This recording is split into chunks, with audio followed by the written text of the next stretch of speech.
Surprise!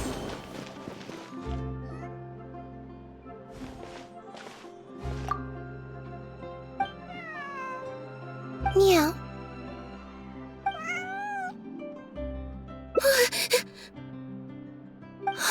It's you. 1 second. Now activating chat mode. You made me jump there. I thought they'd finally caught me. Well, my heart rate did. Jumped up a little, I mean. Objectively speaking, the trouble was entirely of my own making. Half an hour ago, I was at Hotel de Boer for a drinks reception. It was to celebrate the successful opening of a show, but it was draining my energy. So, I waited for the right moment, then snuck away so I could switch to standby mode. Probably because I'm playing the lead role in the show? Is that so surprising? I'm always getting invitations to do solo performances. I just usually get Linny to write back and turn them down. But then came the Fontanalia Film Festival. We took all the kids from the House of the Hearth out to see a film, and after it finished, they all started clamoring for me to try out acting for some reason. Even Linny was chanting along with them. Anyway, it just so happened that a director called Mary who had sent me an invitation right around then. I'll spare you the details, but basically, I ended up accepting it. Yep, you nailed it. I'm playing the role of a puppet. In fact, the show's called The Lost Puppet, and it's a masked mime show. So, I don't have to do any facial expressions or say any lines. Literally just a series of physical movements. The director says it's a very avant-garde art form. Art is not comprehended by the mind, but felt in the heart. At least, that's what the director says. Anyway, if nothing else, the opening performance seemed to go down well. At the drinks reception, everyone was crowding around me, saying, "Triumphant character portrayal, faithful adaptation of the original work, unequivocally, quintessentially avant-garde," and stuff like that. But being the center of attention is draining. So the moment they left me to go harass the director instead, I was out of there. The other thing is, some weird things happened while I was on the stage.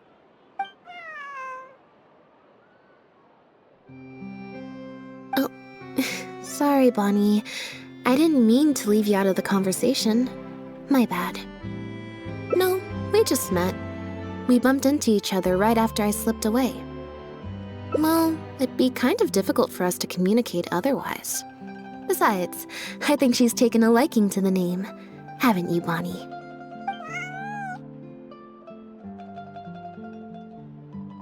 Yeah, that's right. Good kitty. We'll go find your owner soon, I promise. Nope. She's wearing a collar, and for the most part, she's pretty well groomed. If she is a stray, she hasn't been for long. Her stomach's been growling a lot. I guess she must have been missing for a few days now. As much as I'd love to hang out with her for a while longer, her owner's probably worried sick about her. Assuming she has an owner, that is. But the reception... I should probably show my face there again at some point, even if it's just to make excuses and leave again. Decision time. Well, I just find it exhausting, thinking through all the different ramifications of different choices and so on. That's more Linny's area than mine. So, unless it's something really important, I usually just leave the decision-making to him. It's fine. He got Feminade to make me a little something for just this situation. Poof! A phaetometer. It looks pretty over the top, I know, but it's essentially just a box of cards. He kept the design simple, so it'd be harder to break. The way it works is, I pick a card at random, then look at the number on the card. Well, for example, if the number on the card is 5 or higher, I help Bonnie find her owner. If it's less than 5, I go back to the reception. I just have to believe in the bond between me and my cards, and my fate will reveal itself to me in numerical form. At least, that's what Linny said. Anyway, I guess I'll give you a demonstration.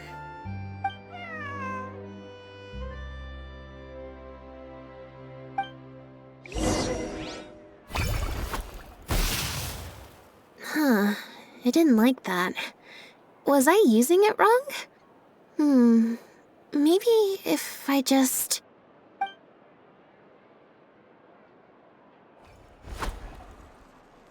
Clearly, there's some design flaws to iron out. I'll have to let Fremine know. Let's see, which card did I get? 4. Well, the cards fell on the ground though, so I don't think it counts as fate. If you want to get the right answer, you have to let fate decide. Also something Linny said.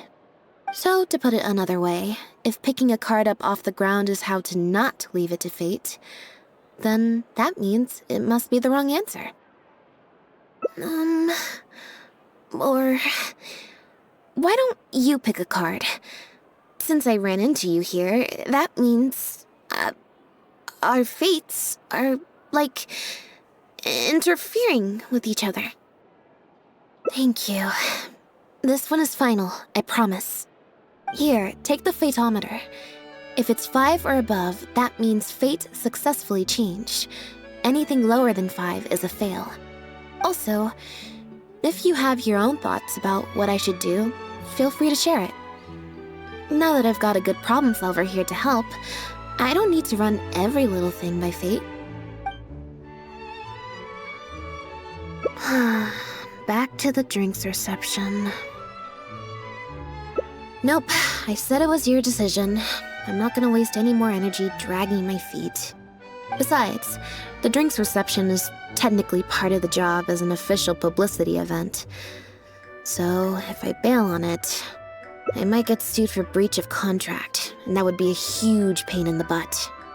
One other thing. Do you want to come with me? If you're free, I mean. Thanks.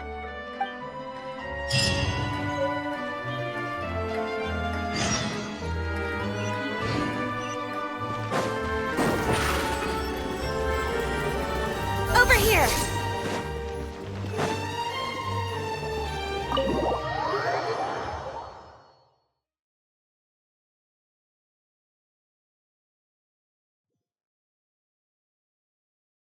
There you are, Lynette! Where did you disappear to? Leone and I have been looking everywhere for you. Wait, where did you get the cat? I found her outside. Do either of you happen to recognize her? I don't think so. Could belong to one of the guests, I suppose. Fair enough. It was a long shot. So sorry we couldn't help you, Lynette. Don't worry. We'll ask around for you. Leone's probably just being forgetful. Maybe you could leave her with us. We'll take her to the reception desk and see if they know anything. And if not, we'll just keep looking. Sure. I would help, but I'm a little preoccupied. Sorry to dump this on you. It's no trouble at all. We're happy to help however we can.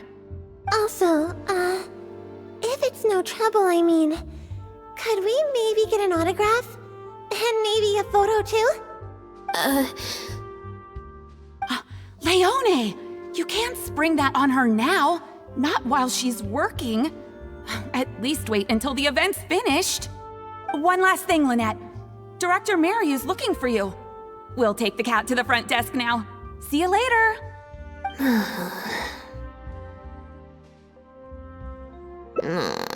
I'm not usually required at these kinds of events, so I don't even have an event mode. Alright, guess I better go see the director. Spectacular choreography, a masterpiece of mise-en-scène, and the performance, oh my, groundbreaking, dripping with, je ne sais quoi. My congratulations on another magnificent show, sir. Yes, I, for one, was particularly captivated by the clearly allegorical narrative undertones. The Lost Puppet shines a spotlight on the impact of technological advances in our modern society, particularly as they relate to changing modes of emotional expression and the challenge of mutual intelligibility. Such a pioneering work, so far ahead of its time, a tour de force of avant-garde theater. I can already see the headlines of tomorrow's newspapers. They will certainly be singing your praise, Director Mariyu. But it was a group effort, of course. To convey emotions in a silent show with no facial expressions, the entire cast had to go above and beyond. Everyone truly outdid themselves. Speaking of the cast, Jillian, another strong performance from you in Director Mariyu's latest show, as of course we've all come to expect from your numerous successful collaborations to date. That's quite an overstatement. I've only ever played supporting roles. On that point, you stated a few months ago in an interview that you were looking to secure a leading role in your next show. What led you to the decision to stay in a supporting role this time around? We had a discussion about this, and while Lynette hadn't previously performed in an acting role, we were blown away by her talent, and she was a perfect fit for this character. Quite simply, this was the role she was born to play. Exactly. I was honored to share the stage with her. Lynette worked extremely hard in all of the rehearsals, and she's an incredibly talented actress.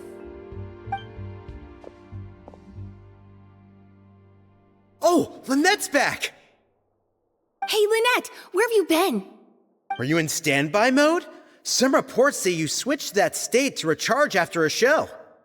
Ah, method acting, of course. Such a compelling portrayal of a mechanical puppet could only be achieved by an actor who lives and breathes their role even while offstage.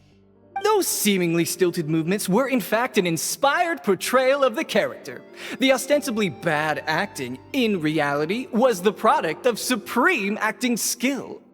I went outside and there was this cat there, so I played with the cat for a bit.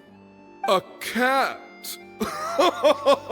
We've long heard that you are a kind soul, as well as an incredible actress. No wonder your debut performance has garnered such popularity. This show looks on track to break box office records for avant-garde theater. Lynette, any words for the fans? Not really, no. I believe Lynette is trying to say that the act of performance itself is the actor's true means of connecting with their fans. Oh, I see. Lynette, any comments?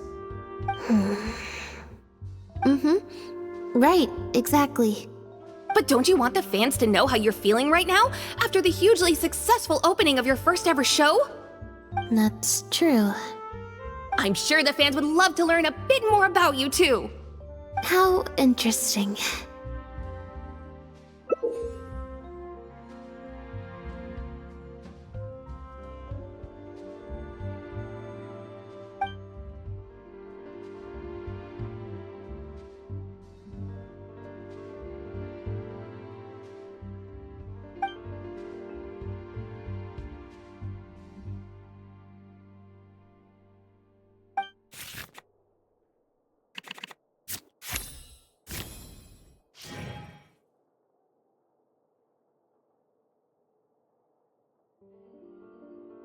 Lynette, how do you find acting compares with performing in a magic show? What does the future hold for you, Lynette?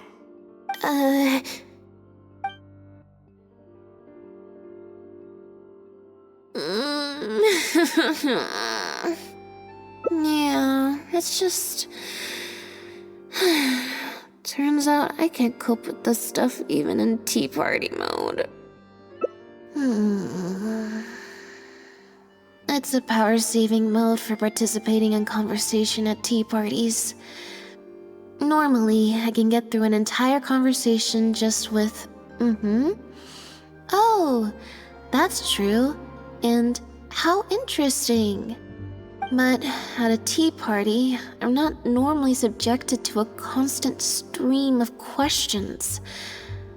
The energy consumption of that interview just now was 3 times as much as the average tea party. I think I'd rather pray that I never have to do it again. Lynette, Director Mariu would like you to join the group photo to commemorate the successful opening of the show. A group photo? It's just the members of the troupe, along with Maloney and Corentin. Everyone's waiting for you. Alright then. See you in a minute. 3, 2, 1, smile. My thanks to each and every one of you here for your help in making The Lost Puppet a success. The group photo is already being printed as I speak. You can collect your copy from the first floor after the drinks reception concludes. May it serve as a reminder of this fabulous performance every time you see it. Mariu! Get over here. Let's have another drink. There's a few things I need you to glance over for me. I thought the group photo was the final hurdle. Well, at least there's no more people hounding me with questions. I just need to find somewhere to switch to standby mode, and the time will fly by. I hope.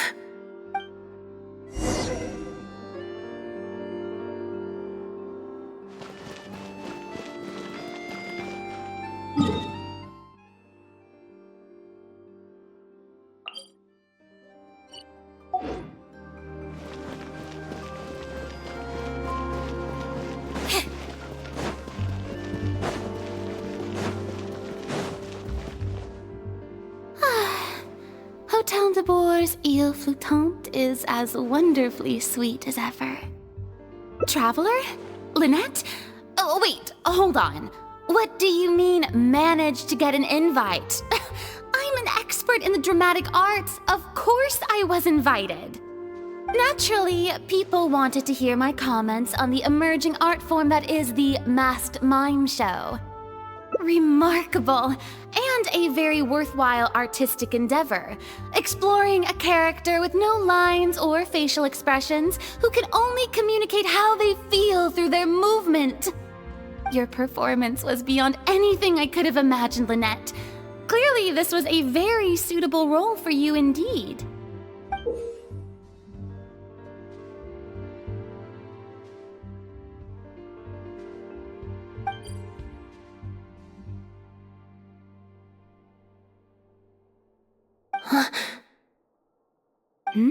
Is something wrong?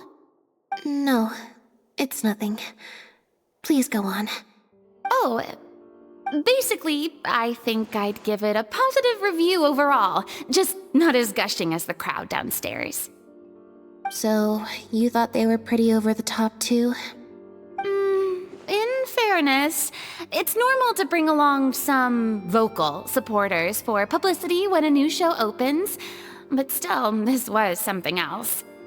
Then again, I'm no specialist in avant-garde theater. Maybe I'm just not well acquainted with their review criteria. Or maybe it's because I came to the show with some preconceived expectations. I did happen to see the original draft of Mariu's script a while back. What original draft? Oh? He didn't show it to you? It must have been a few months ago. He came to me to get some advice from an experienced performer's perspective, and then asked if I could write a few reviews of his new play. I had a lot on my plate at the time, so I had to turn him down. I only skimmed a few sections, but they seemed quite different from the final version. I can't say I remember the plot, but I don't know. The protagonist just seemed more complex, I guess, especially in the last 2 scenes. Still a mechanical puppet on the outside, of course, but she seemed to have more emotional depth on the inside. Emotional depth? Oh, Oh, I'm just thinking aloud here. Don't take it to heart. Besides, a script and a play are two very different beasts. There are so many fine details to consider when turning a story into a stage production, more than most people could imagine. Especially with a novel art form like a masked mime show. I'm sure Maryu had his reasons for the changes he made. Change of topic. I see you've escaped the crowds to seek refuge on the second floor. Fame can be overwhelming at first, can't it? Perhaps you'd benefit from hearing about the experiences of a veteran celebrity such as myself. No thanks, I'm good. Pretty sure this will be my first and last time in this situation. Hey, at least let me finish. I have top tips on dealing with belligerent reporters, slipping away to hunt down snacks during the intermission. Tell me everything. First, take a seat, mon ami. We must partake of Hotel de Boer's fine desserts as we talk, lest they go to waste. That was very educational.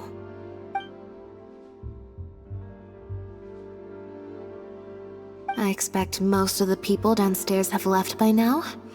Time to grab my copy of the group photo and get home.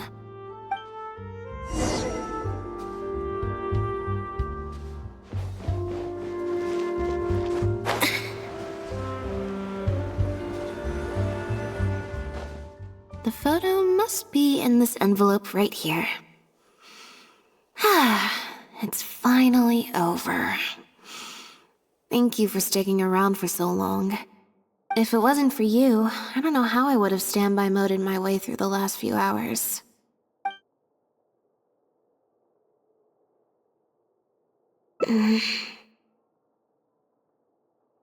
It's fine. It's just... It was such a minor thing. While I was on stage, there was a moment when I felt like someone was looking at me. It was only for an instant, and I didn't even see who it was. But somehow, I knew it was a look of contempt. I got a vague sense of it again during the reception, like someone was giving me an evil stare. But I couldn't figure out who it was.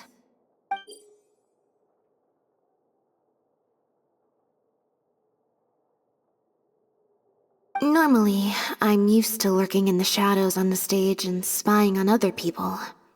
So, it was strange, feeling like I was the one being spied on this time. Or someone just took a disliking to me for no real reason. Sometimes you can like one person and dislike another for equally pointless reasons.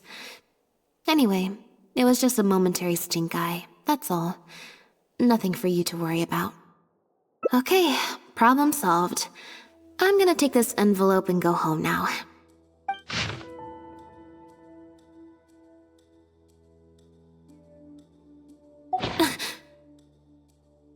You have destroyed this work of art. Step down from the leading role at once. Based on the tone, I'd say threat letter is right.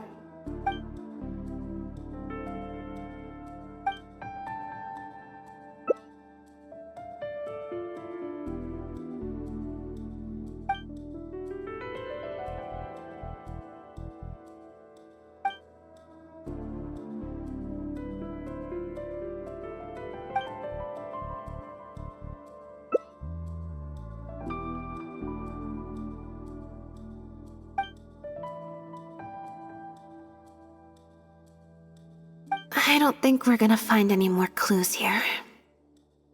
Yes, let's. Whatever destroyed means, it could have something to do with the original script that Farina mentioned. Also, I'm gonna have to ask you to stick around a while longer. I can't believe how well the whole Lynette's debut acting role thing worked out. Even the avant-garde box office is lapping it up. How could I ever have doubted you? If you hadn't stuck to your guns and kept sending those invitations, this opportunity would have passed us by. See? I told you. All the times she'd refused in the past were all the more reason to keep inviting her, because it turns into a big talking point. Can you imagine if you'd gone with Jillian? You'd have been lucky to get half the ticket sales you've ended up with. True. Well, Jillian still needs to get a few more productions under her belt.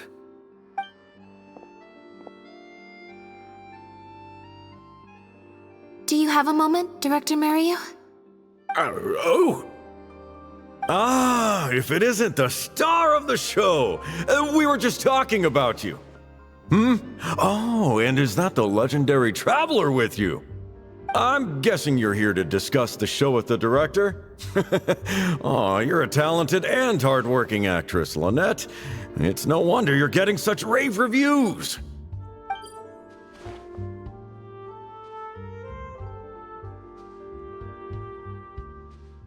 I'll leave you artists to discuss your work in peace.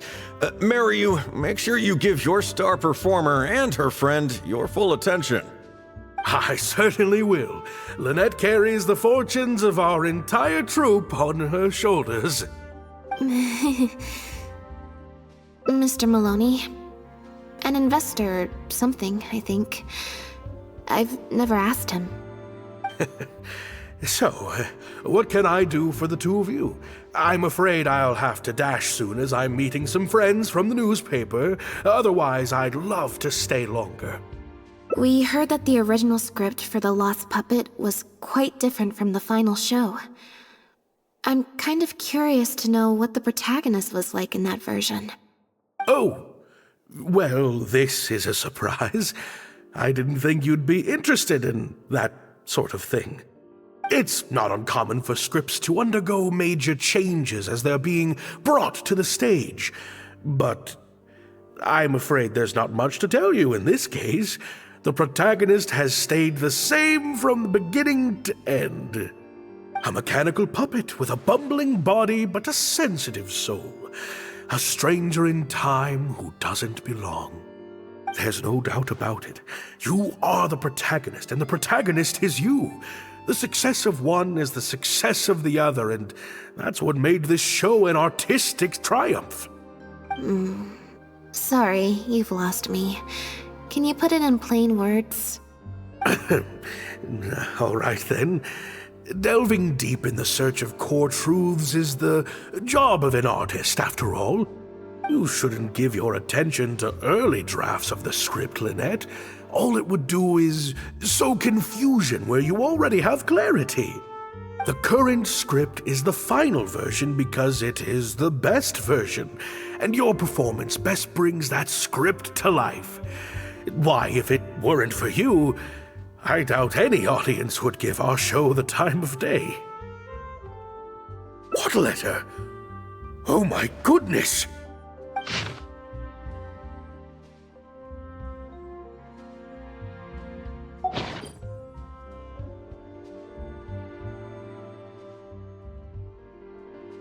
Destroyed this work of art? Really? Well, Director Mario, any idea who might have written it? No. Who on earth would write such nonsense? Absolutely not. Without Lynette, this show would be over. Everyone's hard work would go to waste.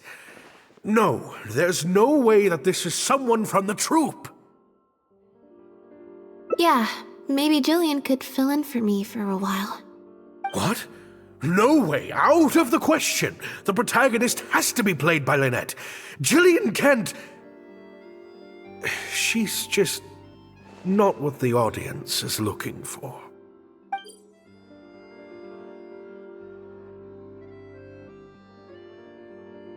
Ah, I've got it. It's a competitor. Yes, this letter must be from a competitor of ours who's trying to get under Lynette's skin. You can't lie low. That's just what they want you to do.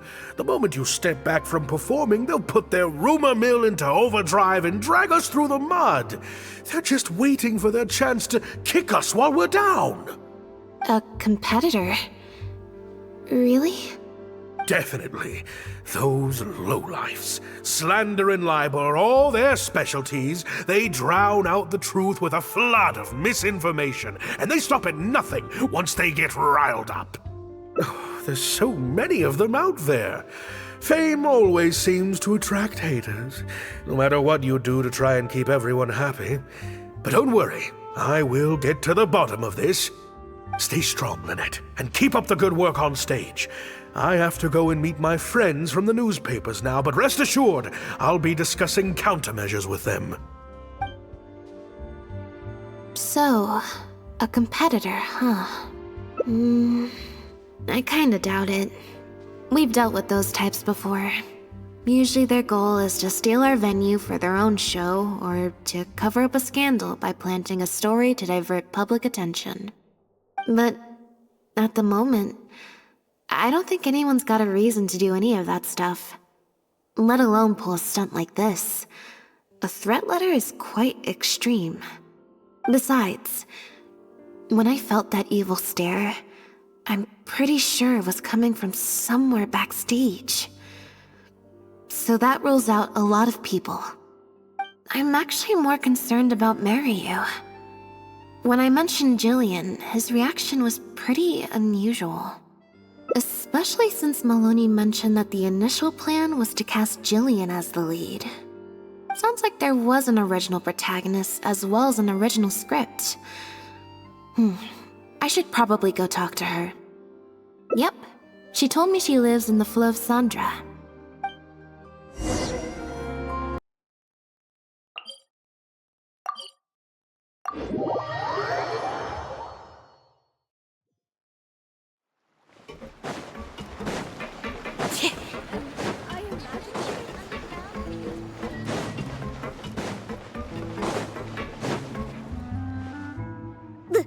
Lynette?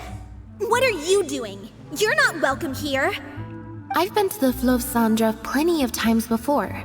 This is the first I'm hearing about me not being welcome. Things are different around here. You might be used to a crowd of bootlicking morons fawning over you wherever you go, but not down here. We know what you are. Bootlicking morons? I don't know. I've never met this kid before. Gina, stop that! Go home now! Jillian! No buts. How many times do I have to tell you? That had nothing to do with Lynette. If you don't leave right now, I swear I'll never invite you to one of my shows ever again! Jillian! Just because Lady Farina speaks highly of you, it doesn't mean you're all that! I'm so sorry. Gina's always been a strong-willed child. That's why I never let her visit me at work. It's okay. I have younger siblings too, so I get it. She's in her rebellious phase, huh? If you let angsty kids get you riled up, they'll drain all your energy. So don't worry, I won't let it get to me. Well, the situation's a little different in this case, but still, thank you. So, what brings you to the Flow of Sandra? We heard about it from Maloney. He said you were originally supposed to play the lead. Maloney, huh? Of course he couldn't keep his mouth shut. I'm sorry. I never mentioned it because Director Mariyu was very clear that I mustn't let any of it affect you. What's this?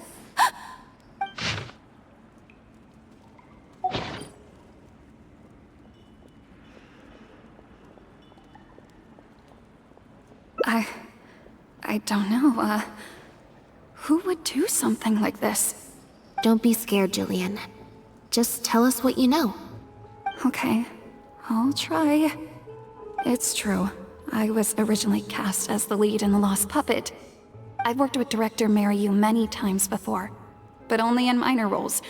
The audiences and critics never had much to say about me. Nothing terrible, but nothing amazing either. A few months ago, Mariyu started working on a new show, so I plucked up the courage to ask him if I could take the leading role. He was hesitant, but he agreed to let me try for the part. We did a few rehearsals, everything seemed to be going okay, but then... There's been a change of plan, Jillian. The leading role will now be played by Lynette. Lynette? But she always turns these things down, doesn't she?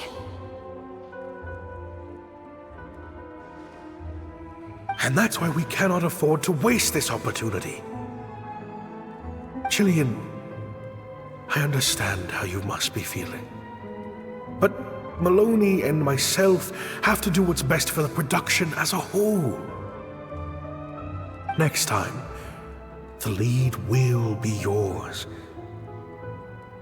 I promise. I was incredibly disappointed at first, but I also know full well that I don't have Lynette's star power. Without Lynette, how could we ever convince people to pay money to go and see a masked mime show? And if the show was a flop with me in the leading role, how would I answer to the director and the rest of the cast? Then, I got to meet you on stage and found that you're really down to earth, in a way that not many celebrities are. You were kind to everyone, and your performance wasn't bad. Whatever disappointment I had left at that point, I certainly wasn't about to take it out on you. By wasn't bad, you mean it wasn't great either. So, I'm guessing Mariu changed the script to simplify the protagonist, make her a dumbed-down version of the mechanical puppet that I could actually play. He did make some changes to the script, yes. Jaik, one of the other actors. He likes to collect Dr. Mariu's old drafts because he hopes to be a director himself one day. He also lives nearby. I can arrange for you to meet him at the tavern. Makes sense. I always see him talking to Mariu. Alright, see you at the tavern then.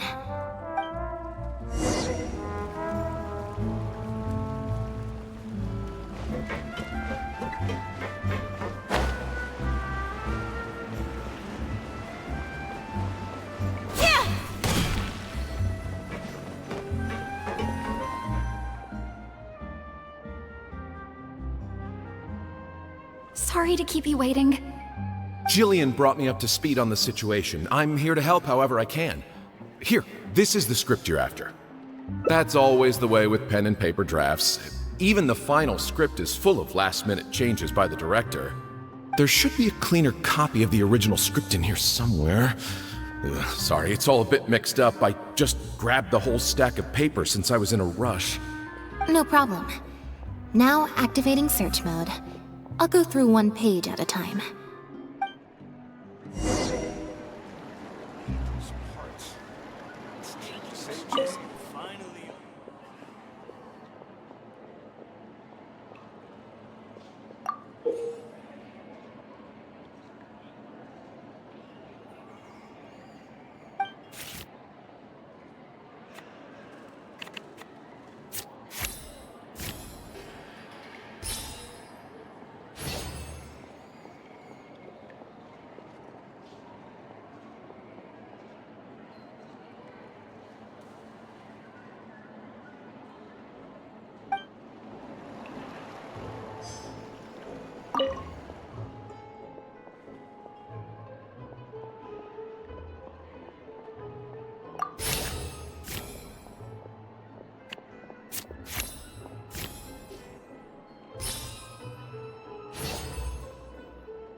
The protagonist returns to the ruins where she began and performs a dance in honor of her deceased companions.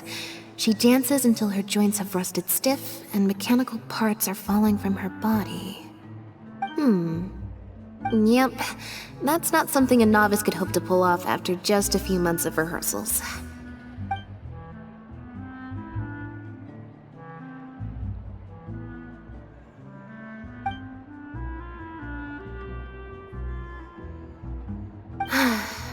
Frankly, I think that the original script is much better, and the original lead is the best fit. Jillian, shall I go tell Mariu to put you back in the leading role? What? Are you serious? But the next show is at the Opera Epiclese. It's such a huge opportunity. But not such a rare one for me, though, right? That's different. This isn't you as part of a magic duo. It's a chance to star as the main character in a show. You'll reach whole new heights of fame. Fame in small doses has its perks, but too much and I'll get overloaded. But if you play the lead, the fame will be yours, and I get to be free. Sounds like a win-win, don't you think? It'll never work. There's no way Director Mariu or Maloney would ever agree to it. The set for Act 4 would need to change, as would all the marketing materials. And that would mean asking Maloney for a lot more Mora. Changing actors at the last minute is just too risky. If anything went wrong, it could bankrupt the whole troupe. Plus, Maloney's friends have already published a ton of articles saying how this is the role that Lynette was born to play. No one else can play the protagonist now. If Lynette quit the show and I took her place, if Lynette left, they'd sooner stop the whole show than let me take her place. Stop the whole show? But all the people in the troupe, months and months of everyone's hard work would all be for nothing.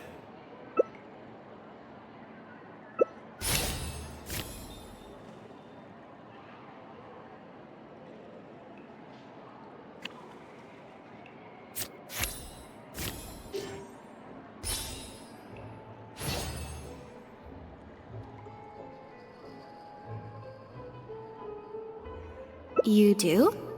What is it? That's a bold plan. I'm in. You know, it's a little crazy, but it might actually work. No way. It's not worth taking such a huge risk just for a chance to be in the spotlight. Jillian, you said before, whatever disappointment I had left, I wasn't about to take out on you. In other words, that disappointment is still there, but you've kept it bottled up inside. Be honest. You still hope to play the leading role, don't you? But the thought of putting so many people out just for my sake?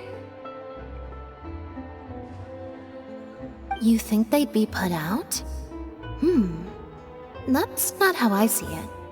Jillian, you were more dedicated than anyone during the rehearsals for the original script.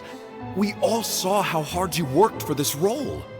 And I think you know that unless we decide to make a stand here, the path we're on is only going to take us further and further from our dreams, all of us. So take it from me, you would not be putting us out. Not one bit. You guys... Okay. Let's do it. I will play my part. Yes! I knew you'd come around. All right, I'll let the rest of the troupe know and we'll start preparing immediately. Wonderful. This solves everything. Wait, but what about the threat letter? Do you have any idea who sent it? As long as we stick to the plan, I'll give up the lead role, so it won't matter anymore, right? But surely you want to know who it's from. If they're out there and no one's keeping an eye on them, what if they come looking for you? I doubt they will. It's supposed to be a threat, but they didn't even say what would happen if I don't meet their demands. Plus, the handwriting is kinda childish. Doesn't look like a professional intimidator to me. Who knows? Maybe it was just a fan of yours having a moment. A fan? Of me? Maybe there's someone out there who really appreciates your talent, even in the supporting roles.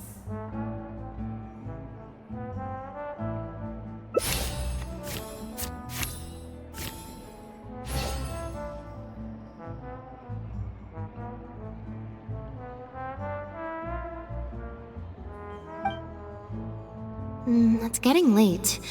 We should be leaving. Come on.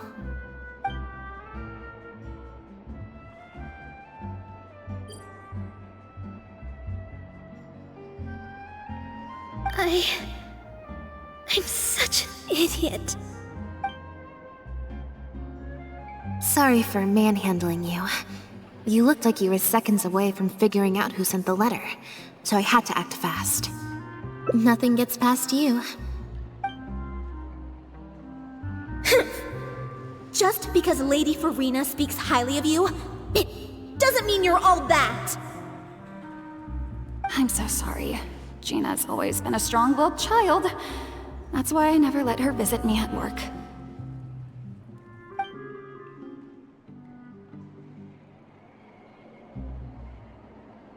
I guess she must have snuck into the drinks reception and overheard our conversation with Farina. She idolizes Jillian, both as an older sister and an actress. And she watched as the dream role Jillian had been waiting to play for so long got snatched away from her by some amateur who's never acted before. To make matters worse, all the critics were hailing this amateur as a perfect fit for the role, and even Fontaine's former biggest star was praising her abilities. Yeah, that pretty much sums it up. Like I said, getting angry at angsty teenagers is draining. Besides, if it was my younger brother or sister and they found out I'd been treated unfairly or had an opportunity stolen from me, they'd definitely do something far worse. I was in Jillian's position once. Back when Linny and I were starting out, before we got famous, we just had to take things a day at a time. Doing our shows, slowly trying to build up our reputation. So I can understand Gina's frustration. Still, she could definitely use some pro tips on how to write a threat letter. No, the way she looks at me is indignant, frustrated, but not malicious. Plus, she didn't even try to hide how she felt. Whoever was giving me that evil stare was backstage. Blending into the crowd at a drinks reception is one thing, but trying to blend in backstage, where everyone's on high alert waiting to be called on stage, would be a lot more difficult. We'll find out who it is before too long. In 2 days' time, at the next show, I think it will become very clear. On that note, guess I'll see you at the Opera House. Bye for now.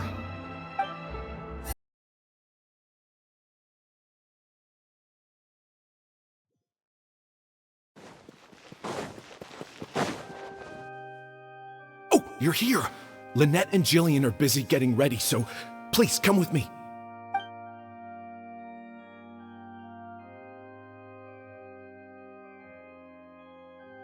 That puppet in the middle, is that Lynette? She's so pretty. It's starting. Keep your voice down.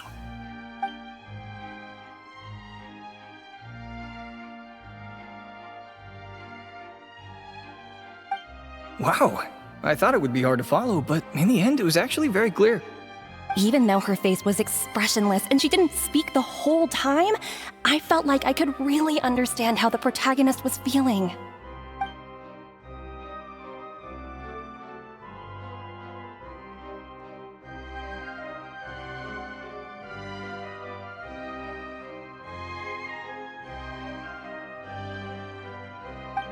Director Mariu really is a master of his craft. And so is the actress in the lead role. I have a friend who saw the show on the opening day. They thought the critics overstated how good it was, but I gotta say, the protagonist is incredible. I can't believe it's only been a few days since the last show. Lynette's improved so much. Just wow! I'm speechless.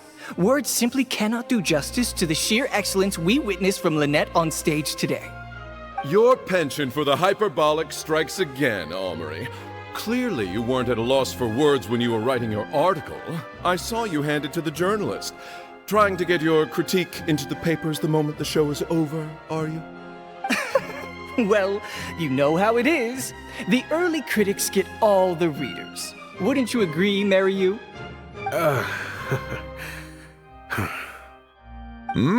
What's the matter? Cat got your tongue? The first half was a huge success. Even I could tell the acting was top tier. My apologies, Mr. Maloney. Please excuse me for a second. I need to have a little talk with my actors. Oh, very well.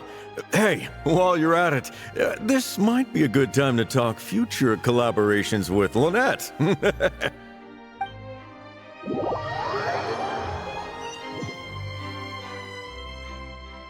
Are you guys sure this is gonna work?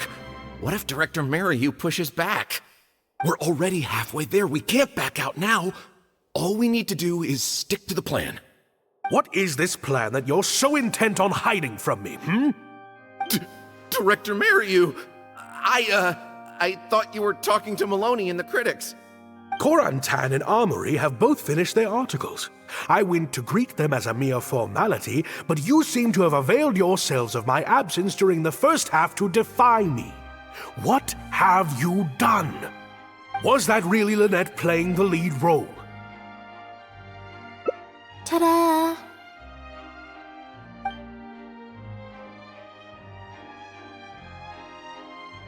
Director Mariyu? I was the one playing the lead role just now. I switched costumes and masks with Jillian so that I could be the protagonist's companion and stay out of the limelight. Lynette, why on earth would you do this? You know my acting is amateur. The only reason I'm being seen as a pro, let alone a pioneer, is because you have critics supporting the show. If they'd seen me in the leading role during the first half, they wouldn't be expecting anything more. But what happens now that they've seen Jillian in the role? If you force me to play the lead in the second half, they'll be wondering, why is the actress suddenly giving such an underwhelming performance right at the climax of the whole story? These are just some of the questions that will be on everyone's minds during the second half. And those questions will follow them out the doors of the theater after the show ends. There's only one way for you to save your reputation, and that's to keep Jillian as the lead all the way to the end. Absolutely not. I'd sooner announce that we're having technical difficulties and need to stop the show. If I keep Jillian as the lead for the second half, what do you think will happen in the curtain call when she takes her mask off? Everyone will see that we've changed actors. What will your fans think? They're only here because of you, and what about all the critics who support you? If we get on the wrong side of them, it'll be the death of the whole show. There'd be tickets to refund, fines to pay for breach of contract. The whole troupe's hard work would go down the drain. Don't you see how much this would cost us? You can't just take a job on a whim, then abandon your responsibility the moment you don't feel like doing it anymore. You're playing games with other people's hopes and dreams. Director Mariyu, please. You're not being fair to Lynette. Actually, Jillian, he's half right. I did kind of take this on a whim. But my responsibility here is making sure you get back the role that belongs to you. And I guess part of that responsibility lies with me, considering I badgered you into accepting the job. Sorry I'm a little late to the show. Work's been keeping me pretty busy lately. Lenny? What do you want? Do you think you can snap your fingers and make all my problems magically disappear? That might be a little tricky, but instead, I could make something else magically appear. What's this? A draft complaint letter, my contract, your legal fees, reimbursement for the tickets, and an advance on the penalty fee for breach of contract. Mr. Mariyu, I'm stepping down from the leading role, regardless of whether you choose to cancel the rest of today's show. If you do suffer unforeseen financial losses from this, you're free to seek damages as per the contract. And if you want to file a lawsuit, there's a draft here that you can use if you need it. What? I can't believe this. You're literally handing me a lawsuit against you with a straight face. Of course. All this Mora, it's a pittance to you, isn't it? Must be nice to have the luxury of prior success and fame. Look at us. We're huge stars. One minute we want to go on stage. The next we feel like backing out of the contract. But that's okay. We're famous. We can afford it. You have no respect for other people's work. You're treating other people's hopes and dreams like a big joke. You don't give a hoot how much this show means to other people. You don't even care that the whole production might have to shut down because of you. That's not true. I do care. And I'm under no illusion as to how much this show means to you. Oh, brilliant deduction there. Of course it means a lot to me. This is my show. That's the only reason I asked you to be in it in the first place. Really? Then why do your eyes tell a different story? The way you look at me, it's full of contempt. Almost as if I've destroyed your work of art. What? I would never think that. A couple days ago, I asked some associates to do some digging for me. I was interested to know who else you invited to play the lead apart from Lynette. Surprise, surprise. Turns out that all the other famous actresses you asked either had prior commitments or weren't a good fit for the role. They all turned you down. And I would have turned you down too, if not for an unlikely set of coincidences. You didn't send those invitations because you were looking for a better actress than Jillian, but because your investor wanted a big name in your show, right? Director Mariu. To get Maloney on your side, you chose to make Jillian the understudy, and then look for an opportunity for her to take the lead. I bet you were torn at first, weren't you? Do you stick to the tried and tested formula? Choose Lynette, use her celebrity to get the critics on your side so that you and your investors can line your pockets? Or do you choose Jillian, so that you and your longtime collaborator can stage the show of your dreams, the original, unedited version of The Lost Puppet? Oh, I didn't betray myself. You mentioned prior success and fame earlier, but you're a well-known director yourself, with countless works to your name. Wouldn't that make you successful too? Or maybe, deep down, none of your current achievements really count as success to you. Right now, you have an opportunity to send Jillian onto that stage and perform the second half as you always imagined it, faithful to your original script. Your work would be displayed for all of Fontaine to see in its true, perfect form. Did you say perfect? Or will you act now before Maloney and the critics can protest and make your dream come true on the stage? And Jillian's dream. In fact, the dreams of the whole troupe. The whole troupe? Director Mariu. Actually, most of the money Lenny brought came from us. We all chipped in. We've worked with you for many years now. Your troupe has been here for you all the way from the empty theaters where we first performed to the Opera House today. We watched as you slowly started down a path you used to despise, the path of powerful connections, drinks receptions, backdoor deals with critics, and collaborations based on fame instead of talent. But this is just a temporary measure. I did it for the good of the troupe. And besides, this is how the whole industry works. Everyone else is doing it. Yes, we know. Back when you started, you had to bite the bullet and do these things to keep the troupe afloat. But then what happened? You began to embrace these methods more and more, becoming so reliant on them that every show you put out is overhyped by the media, and every script you write is edited to suit some celebrity's needs. Surely you must have noticed what's happening. While we've been performing at bigger and bigger theaters with each show, the applause is getting quieter and quieter each night, and the criticism from people who've seen the show is growing. Maloney's friends are sycophants. They don't care if the audience is disappointed because the show doesn't live up to their glowing reviews. They praise the things they like and skirt around the things they don't. Look, I know everyone's using the same promotional tactics, but does that really make it okay?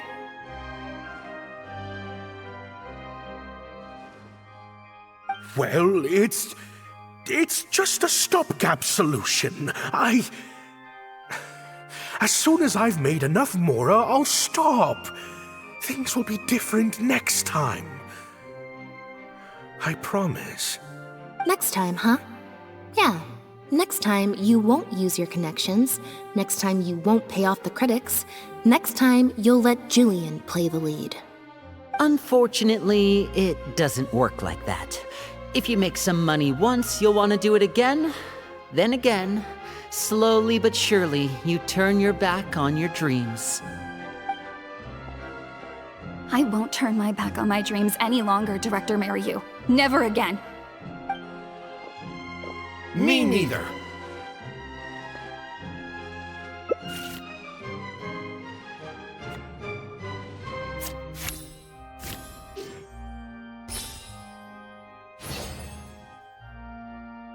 I had dreams too. Once.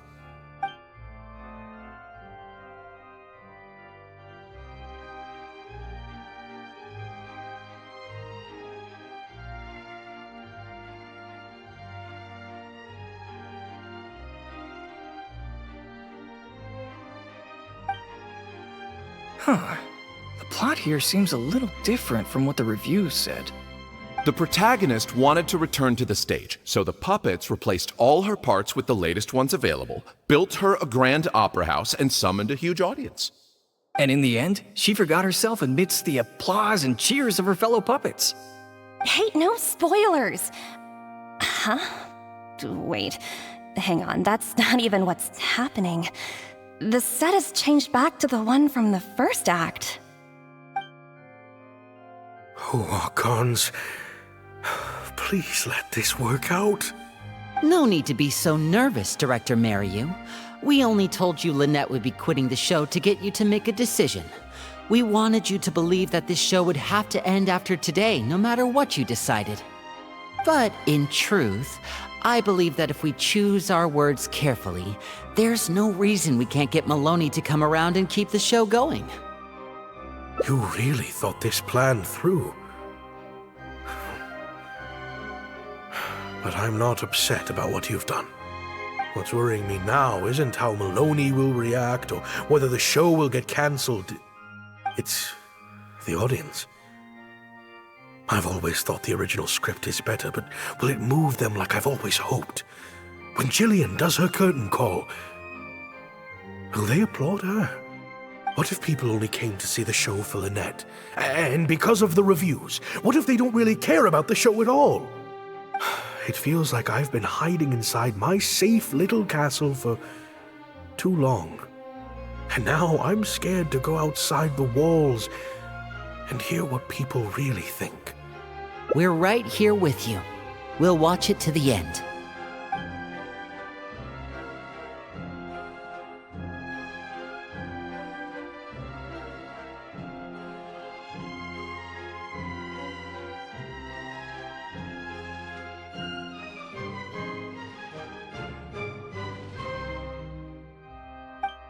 Wow. Okay, this ending is much better. I love how they brought back the set from Act 1 and gave it a whole new meaning. What a fantastic twist. Time for the curtain call. It's the moment of truth. The applause continue after I take off the mask. I could always leave my mask on. No one would ever know.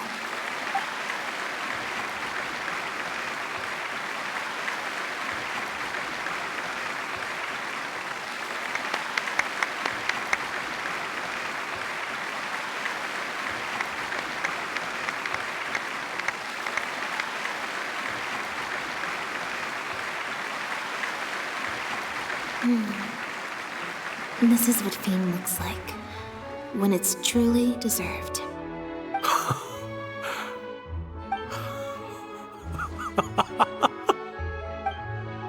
Jillian, you were amazing! Syra was tearing up when you did your final solo dance. Well, so are you. Really? I was so nervous. My legs felt like they turned to jelly. What looked like an actor unsteady on her feet was in fact a poignant expression of the protagonist's frailty in her last moments. Or whatever. Hey, Mario! What the heck was that? Why wasn't Lynette playing the lead? Our articles are already going to press. You better have a good explanation for this. It was my... Hey now, it was all of our...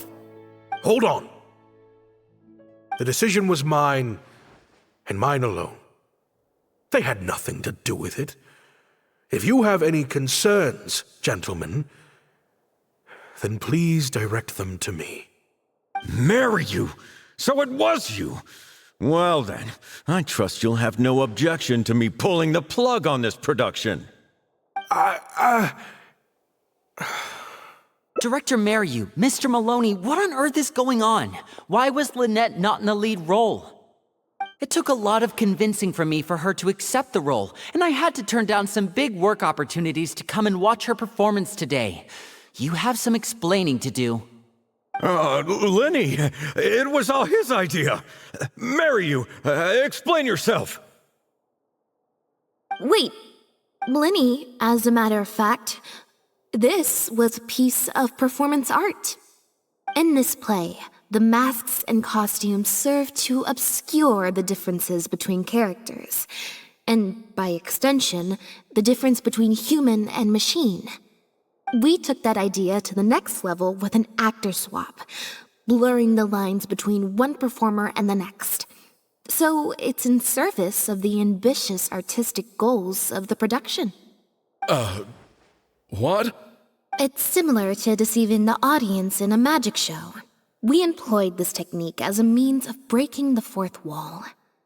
It allows the audience to more intuitively understand the cognitive dissonance felt by the protagonist as a machine trying to reconcile the notion of her humanity.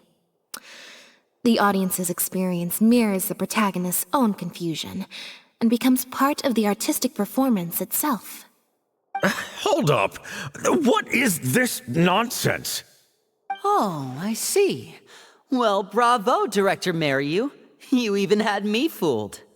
That's probably more because you just don't really understand avant-garde art very well, Lenny. Maybe so, maybe so. Well, perhaps it went over my head, but I'm sure our experts here saw the whole thing coming a mile away.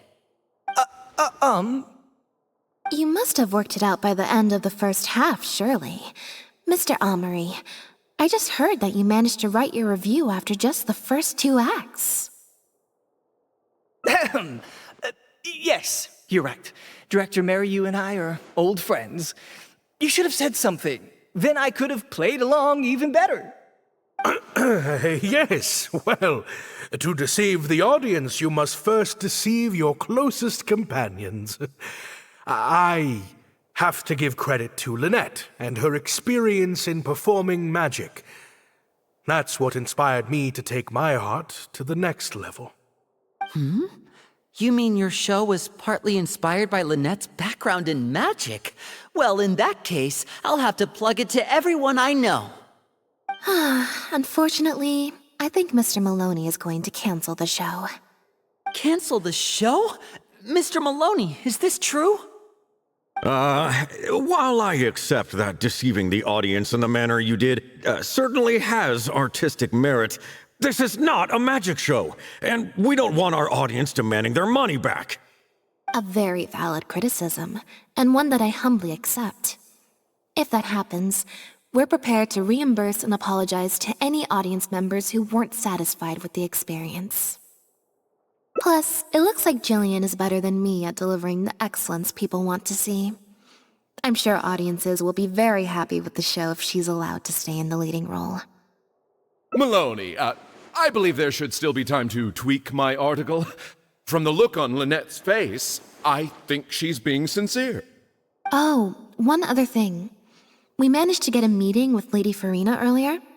All thanks to the Traveler's reputation, of course. Anyway, she agreed to write a review focusing on Jillian's performance and the quality of the show as a whole. She promised to give her honest opinion. And I'm sure today's audience will be discussing her performance too. There's sure to be a variety of opinions. Oh, I mean, art at its finest, clearly. But I'll have to give it some thought before I decide exactly what to write. Oh, of course. Always good to put some thought into these things. Especially now, with a growing range of voices out there. I imagine competition for readers becomes more fierce when everyone's discussing the topic. Corentin, Amory, let's go.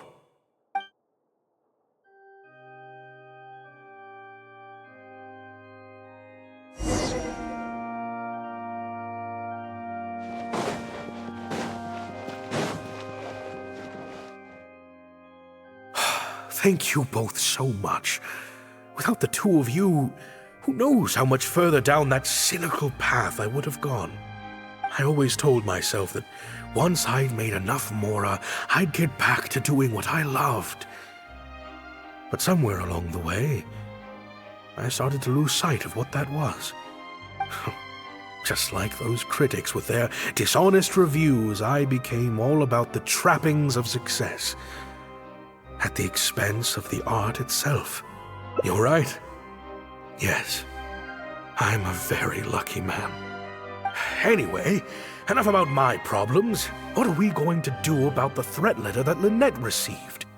I've been looking into it a lot over the past couple of days, but it doesn't seem like it was one of our competitors after all.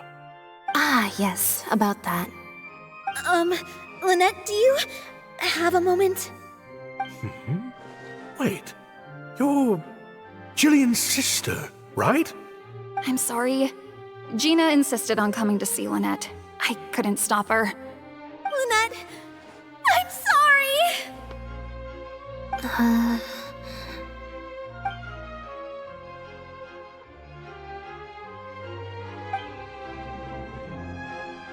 That letter? I was the one who wrote it. What? Gina? So it was you? Director, it's time for... Oh, okay. Weird energy here. I think we came at a bad time. Lynette, Gina must have been worried sick about me. I'm sure even she wouldn't do something so stupid if she was in her right mind. I'm so sorry. I promise I'll make it up to you somehow. Jillian, no! This is completely my fault, and I'm the one who should have to bear the consequences. I got the wrong end of the stick and completely misjudged Lynette. Well, since I haven't actually suffered any losses, seeking redress could be difficult. Maybe we could just let this one slide? Really? Are you sure? After all, Gina wouldn't be the first person to ever misjudge me, right? True. True. In any case, I think we can all agree it was a misunderstanding and nothing more. No need to overcomplicate things. But still, I was wrong to write that letter. I should own up to my actions, make it up to you in some way. If that's what you really want, then how about helping out backstage? Huh? Backstage? The crew could always use an extra hand. Plus, it'll give your older sister a chance to keep an eye on you and stop you getting into any more trouble. Thank you, Lynette. Really, thank you so much.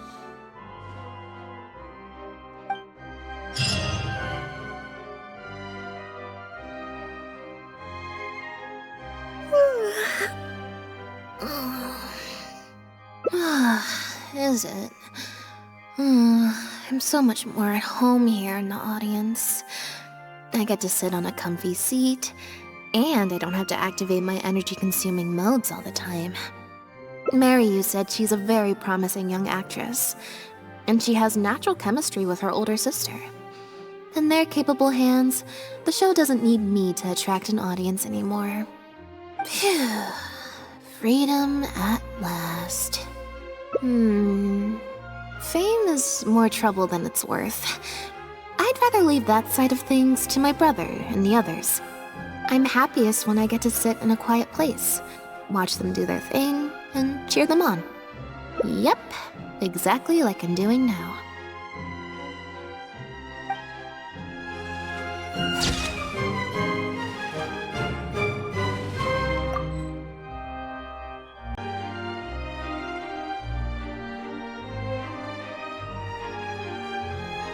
Seems Lenny's.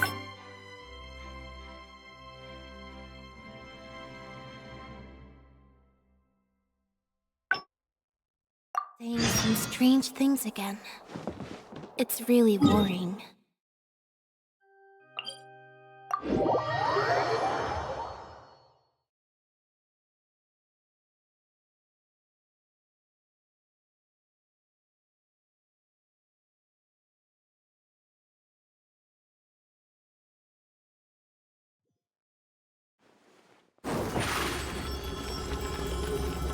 Surprise! Over here!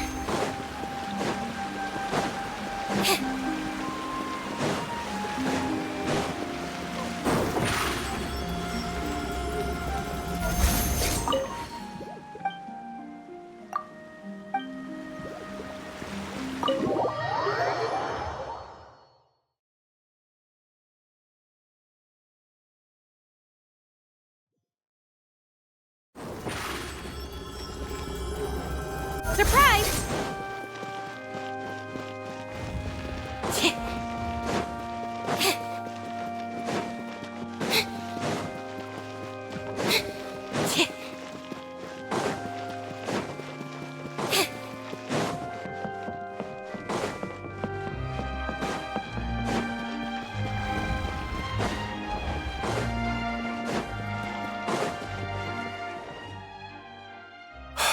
Thank you both so much. Without the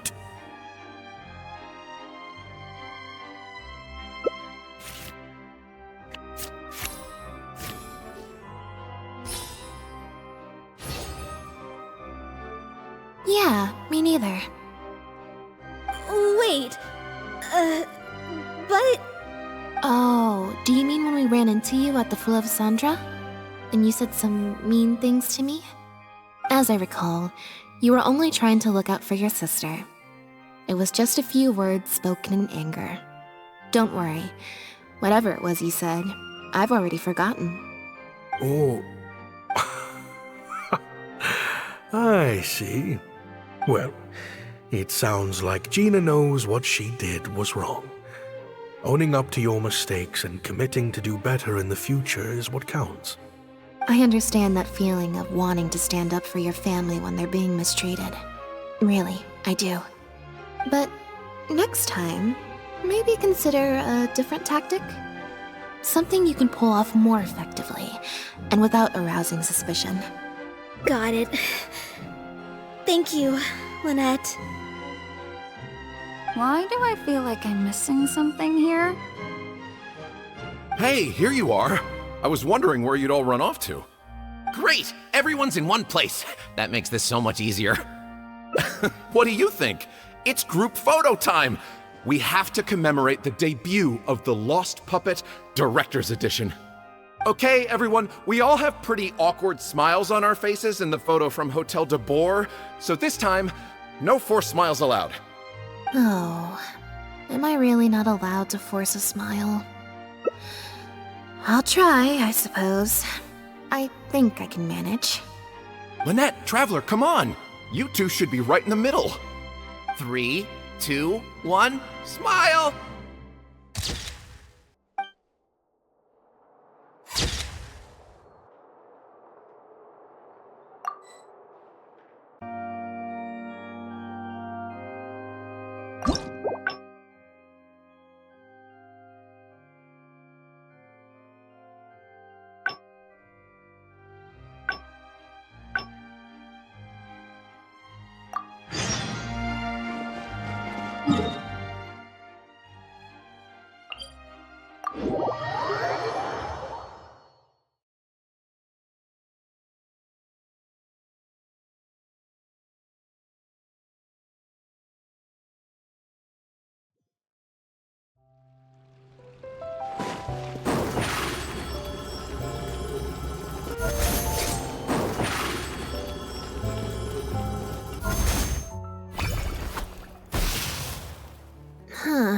I didn't like that. Was I using it wrong? Maybe if I just...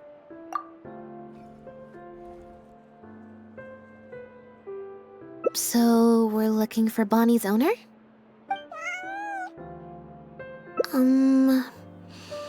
I think I'll go to the Steambird and see about putting an ad in the paper. You wanna come along? I think Bonnie wants you to come with.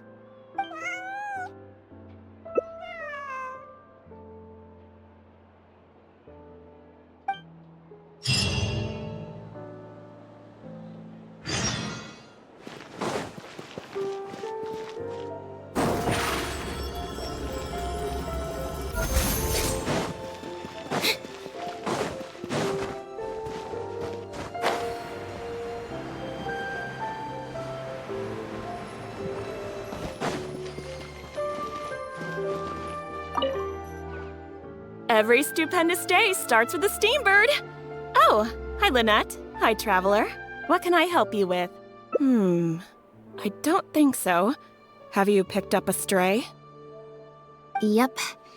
If there's no commission to follow up on, could we post a notice about the missing cat instead? Why, of course. What a kind thing to do. Just fill out the form.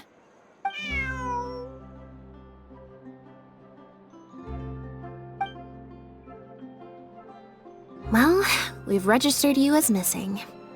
You can stay at my place until your owner finds you.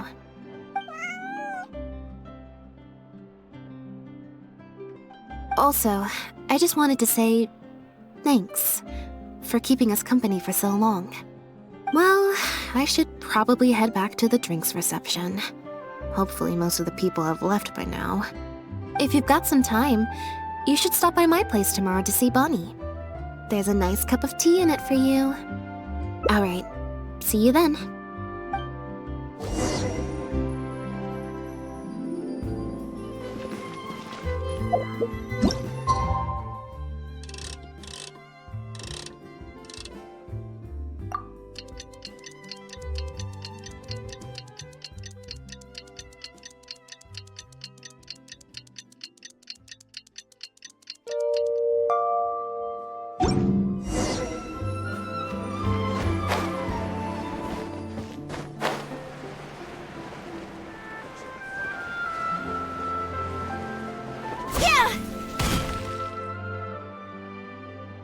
I believe this cat belongs to me.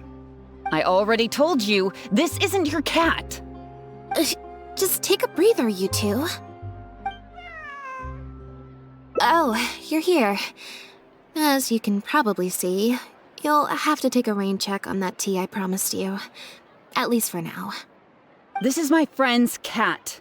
He's preoccupied with some important business, so I came to retrieve her in his stead.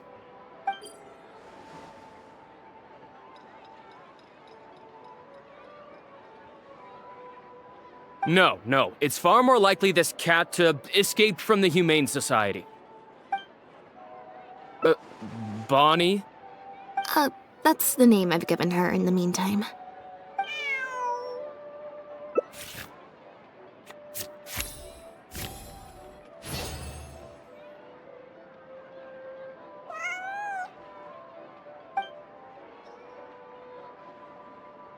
Well, this complicates things.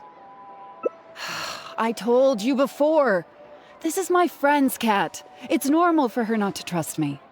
Listen, I'm the director of the Humane Society, okay? We've got so many strays, dogs, cats, you name it. I'm not even the one feeding them most of the time. You can hardly expect the cat to recognize me. She just looked somewhat familiar, so I came to check, just in case.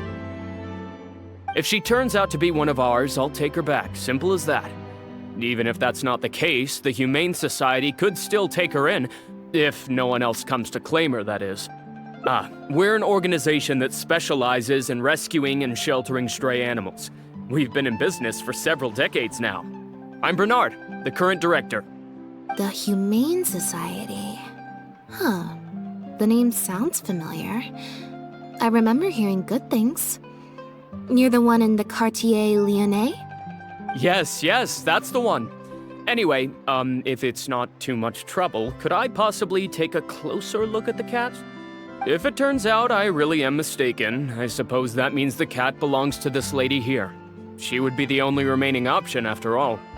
It belongs to my friend. Go on, Bonnie.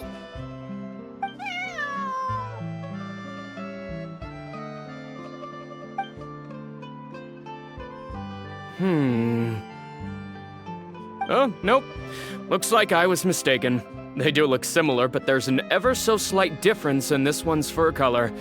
Deepest apologies, friends. Well, I suppose this means I still have a missing cat to search for. Apologies again for the confusion. Oh, yes, exactly. Wait a second. You lied earlier, didn't you? Lied? I'm afraid I don't know what you mean. A liar always has a tell. The look in their eyes, their breathing pattern, the way they hold themselves. The things that can give you away are often more numerous than you would think. What are you talking about? The way I see it, you're conflating baseless conjecture with fact. Normally, when someone is called out, their breathing speeds up as they begin to panic. But your breathing pattern hasn't changed one bit. In fact, it's been strangely calm and measured this entire time. It stands to reason, then, that your agitated behavior earlier was all an act. If you're a bad guy, I'm sure you'll take off running the first chance you get. If you're a good guy, the most likely explanation is that you're a member of the Guards, or some similar organization. And you're basing this off of? Intuition. Nothing more. Intuition. Well, I have to hand it to you, Lynette. You're right. I'm a member of the Guards. The name's Elodie. I'm currently investigating a cross-border smuggling case. This cat here, Bonnie was her name? Well, her owner is one of the prime suspects of our investigation. A couple of days ago, our suspect got wind that we were on his tail and fled. That's most likely how he got separated from the cat. I just so happened to stumble upon your notice in the Steambird, so I decided to see if he'd come back for her. But it looks like I overestimated him. The impact of this case has been huge. The Marechaussee Phantom, the Guards, and the Special Patrol have all launched investigations. If there was even the slightest chance that he would show himself, I had to follow up on the lead. A new kind of illegal drug, imitation synth. We confiscated all the synth on the market, but addiction isn't something that goes away overnight. Even without substances on the market, people are still looking for a way to get their next fix. And criminals are all too eager to capitalize on that addiction. That was the impetus for imitation synth. Needless to say, a small-scale market opened up very quickly. After the original synth debacle, we put several measures into place to prevent similar incidents from occurring. The perpetrators got smart, though, and shifted their sales overseas before those measures could kick in.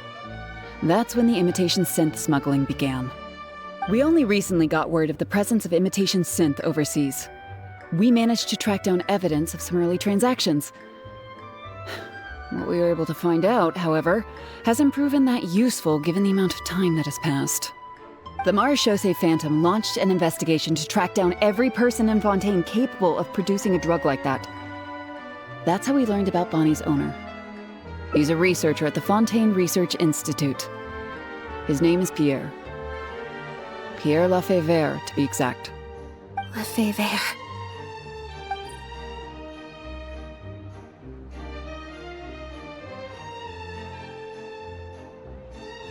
The Marechaussee Phantom found him in Poisson. In addition to the cat, he also had a pendant with him. At first, there wasn't much cause for suspicion. A search of his house didn't reveal much to go off of either. The Marechaussee Phantom very nearly left it at that. It was only later that we realized the coat of arms on his pendant belonged to none other than the Lafayette family, one of the most infamous aristocratic families in Fontaine. Obviously, this discovery prompted a further investigation into Pierre. At that point, however, we discovered that he'd already fled. Now the guards and the Special Patrol are all searching for him. That's not possible, actually. The Lefebvre family has been gone for a long time. Exactly. Many years ago, several important members of the family, including the patriarch, were murdered by an assassin of unknown origin. From that point on, family's power and influence took quite the hit. The family is engaged in all manner of crimes. As you can imagine, there's no shortage of people waiting in the wings to take their revenge. And with the family severely weakened, they were able to do just that. Most of the remaining family members succumbed to sickness or hunger. The ones that survived are currently living out their days under a new identity. Pierre is one of those very survivors.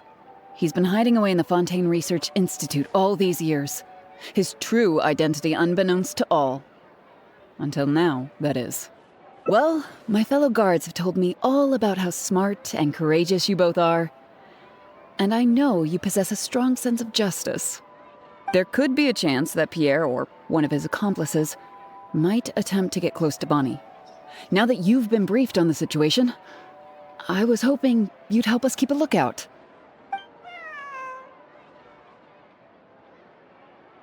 If I take Bonnie back to the guards with me, there's no way Pierre will try and come for her. Not even the most daring of criminals would attempt something like that. I have to admit, I'm not holding out too much hope that Pierre will come back for her. But if there's even the slightest chance, then it's worth a shot. Well, I've got some other leads to follow up on. If Pierre does appear, please contact me right away.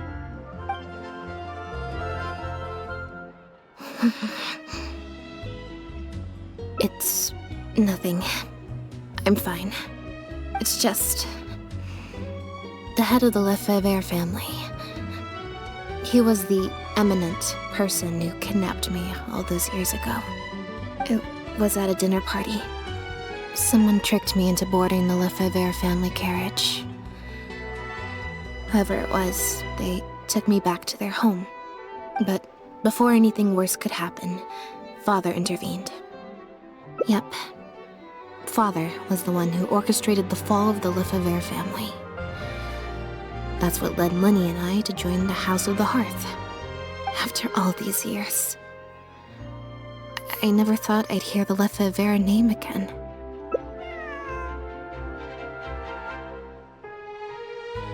Don't worry about me. I wasn't feeling sorry for myself. I was just thinking about Lenny. He's been acting strange recently. He avoids me for days on end, consumes himself with some secret investigation, and then out of the blue pushes me to do that acting job. Thinking about it now, it's almost like the one I drew from that deck of cards was part of his plan all along. He must have asked Fremine to help him out. In any case, I know he's hiding something from me. He's really pulled out all the stops this time. It's very possible. I'm sure he tried to send me away because he was afraid it would bring up some painful memories for me. It wasn't necessary, though. Even after all these years, he's still as overprotective as ever. You'll have to help me teach him a lesson if we run into him along the way. Yep. I want to head to the Fontaine Research Institute to learn more information about Pierre. Just let me activate search mode and then we'll head out. Who knows? Maybe we'll run into Lenny along the way. A little bit of both, perhaps. For the most part, though, I just have the sense that something's not right. Something isn't adding up about Pierre's story. I'm just not sure what.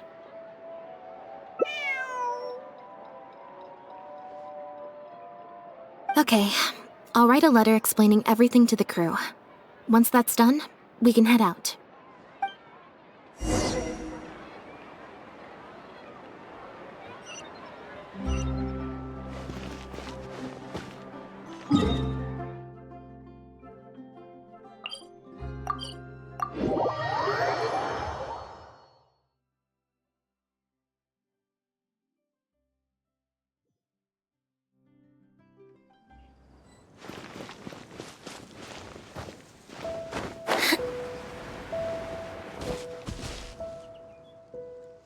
Lynette, you're, not at rehearsal? You can drop the act, brother. In fact, I don't think either of us will have a need for acting anytime soon. You should know better than to try and keep something from me. You've never been able to do that, even when we were kids. And that's why I tried to distract you with the masked mime show. But I guess you're just too good. Care to introduce us to your new assistant? This is Officer Shavras, captain of the Special Security and Surveillance Patrol. You may have met her already.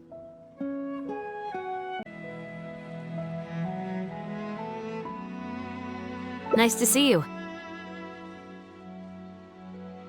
I should clarify something. Mr. Linney's here at my invitation, not the other way around. To borrow your expression, Miss Lynette, I suppose that would make him my assistant more than anything. We've brought on Mr. Linney as a consultant in the past. He was instrumental in helping us crack a case involving a perpetrator who used magic tricks to commit crimes. I was hoping he'd be able to provide some valuable insight this time around as well. So you've heard everything then? That's exactly why we're here. There's always been questions surrounding the fall of the Lefebvre family. Some people even believe the House of the Hearth was involved. Whoever was behind it all was extremely cautious. They didn't leave a shred of evidence. This very fact, however, leads me to believe it was indeed the work of that harbinger. I took a look at the entrance and exit records of all the carriages that night. Let's just say it wasn't hard to deduce that there's ill will between you two. Don't worry, I don't have any evidence to that effect, and I certainly don't plan on going to bat for such a despicable family. Plus, you were victims back then more than anything. I sought Mr. Linney's help with the smuggling case. Nothing more. The way I look at it, it's a collaboration between us as people, not the organizations we represent. Besides, by working together, we can expose the truth as quickly as possible. You can hardly say that's at odds with the justice my organization strives for. Not at all. I was planning to invite you from the very beginning, Miss Lynette. It's just that my assistant here raised some objections. Linny, I'm not the same person I was back then. That little girl who did nothing but cower in the corner in fear, she doesn't need saving anymore. I'm sorry, Lynette. You're right. I let my concerns get the better of me. Oh, and the next time you want to distract me, you should try a different approach.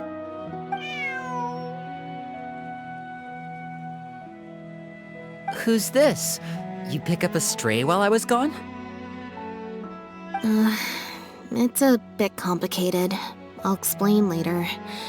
Anyway, her name's Bonnie. Well, if there are no objections, then I suppose the only thing left to say is, Lynette, Traveler, welcome to the team. It appears the Lefebvre family was very particular in their use of insignias and emblems. The family would use different emblems to mark differences in status, blood relation, and the like. In fact, the insignia that was discovered on the pendant was used to represent an illegitimate child.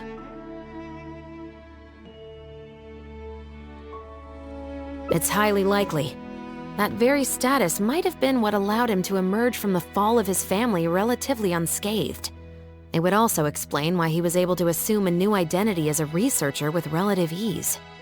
We discovered something interesting, though. After talking to some of his co-workers, it appears he pretty much works at the Institute in name only. He's practically been cast out. Apparently, Pierre was once addicted to synth. He tried to use the resources at the Institute to create a substance with a similar effect. He claimed it was just for research purposes, but the Institute revoked his access to the relevant materials regardless. He was placed on disciplinary leave, pending a thorough investigation of his actions. But it seems the Institute ran into some trouble along the way. Could have been a lack of personnel or a timing issue. In any case, they had to table their formal investigation into Pierre. Unfortunately, That also included reporting any relevant information to the higher authorities.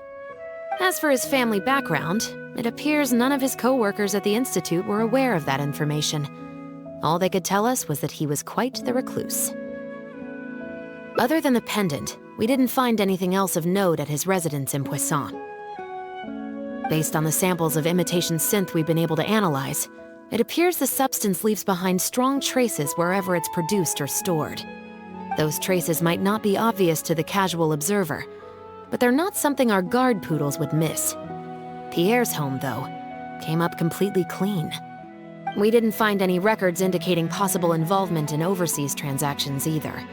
So, the Marechaussee Phantom didn't view him as a major suspect at first. Maybe he had a separate, dedicated area where he made the imitation synth.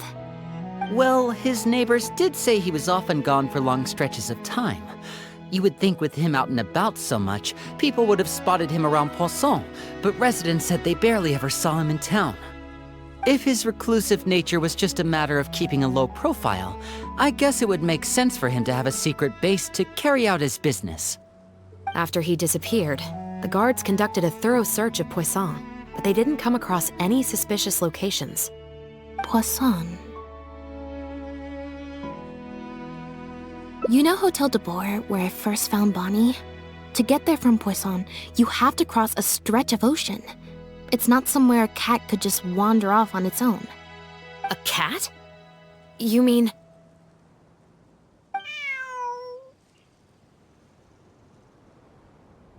Bonnie is Pierre's cat. Oh, that's right! When the Marechaussee Phantom first tracked him down, I remember there being something about a cat in their report. So this is her? From what we've learned about Pierre's habits, he doesn't seem like the type to venture out without a purpose. So what you're saying, Lynette, is that Bonnie couldn't have gone missing in Poisson. If that's true, then... Exactly. Bonnie might even know where it is. Wait, you think the cat can lead us there? But she's not trained like one of our guard poodles. How is she supposed to understand what we want her to do?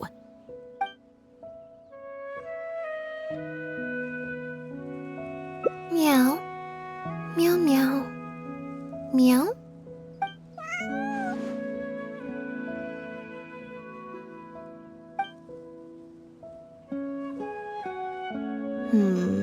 Near the coast, the beach, and beneath the cliffs.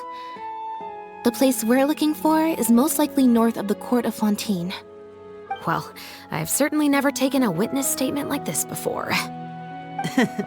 Well, if it works out, maybe it's something worth getting used to.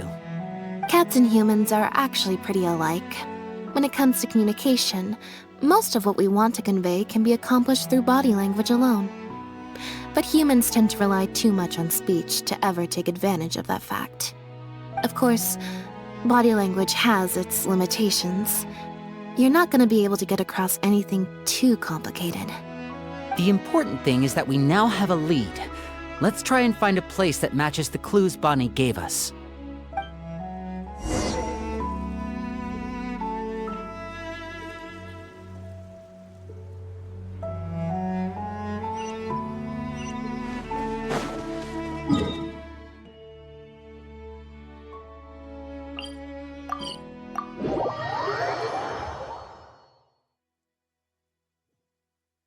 Rainy days are perfect for spacing out.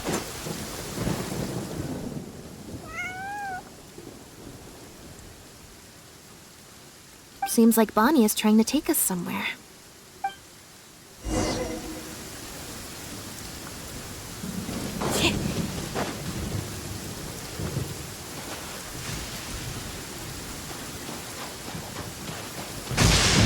Ow!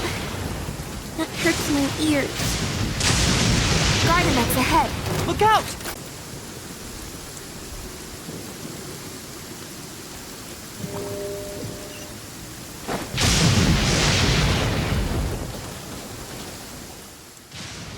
Wow, Lynette, you found this place so easily.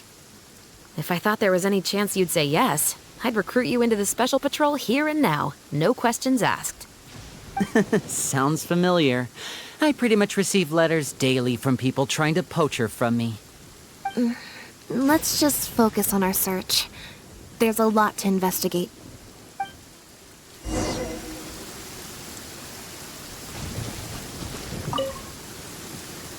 Aha! Just as we thought. This is where the imitation synth was being made. Looks like he's got more than just imitation synths stashed around here. In addition to the raw materials needed to synthesize the substance itself, there's a large quantity of cleaning agents and a few drugs I haven't been able to identify. These cleaning agents are likely used to dispel traces of the substance, like its smell. The Special Patrol did some digging into imitation synth. Our records indicate that it's very difficult for ordinary people to detect traces left behind by the stuff. I'm sure that was the case for Pierre as well. It must have taken a considerable amount of time and skill to ensure all those traces get washed away. But what are these other drugs for?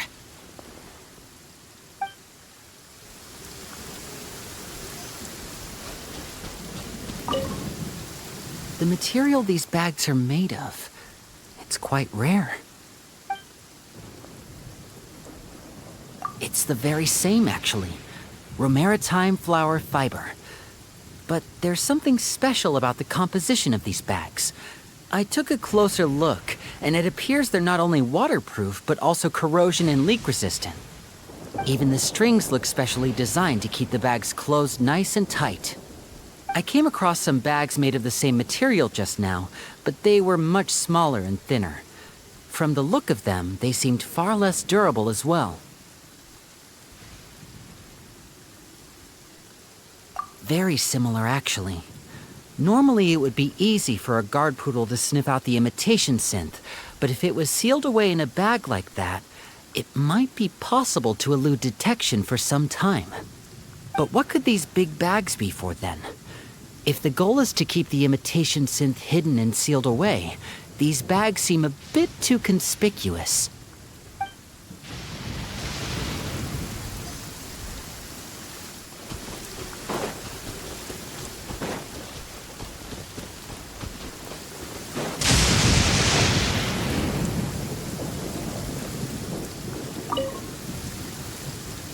When the Marechaussee Phantom searched Pierre's house, there was no sign of these barrels, right?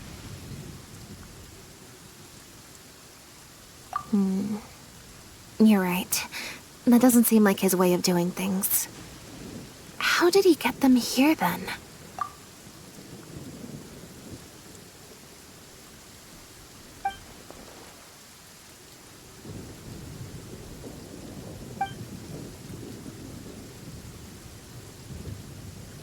Only the lower halves of the barrels appear to have been submerged in water. Based on the various ingredients we've found, this appears to be where Pierre was cooking up his imitation synth. It looks like he used a special cleaning agent to get rid of any residual traces of the substance on his person before he left. That's how he was able to get past the guard poodles. So then he transferred the imitation synth into small sealed bags and took it somewhere else for the drop-off. No. I don't believe our suspect is the kind of person who'd go around carrying incriminating evidence with him. That would potentially create too many eyewitnesses. The cleaning agent and the sealed bags might get past the guard poodles, but if a member of the public or even a guard on patrol happened to see him during the drop-off, a quick search would reveal everything. That's still a very risky operation. The barrels we found were wet around the base, but the top half was dry. As if they'd been standing upright in the water. If you put a barrel in the water, it will normally float on its side. Unless it's heavily loaded, in which case it'll sink.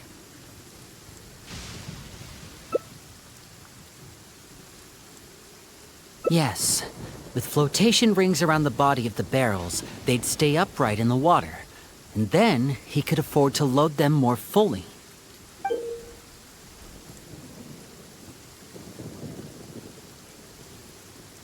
You think he used floating barrels?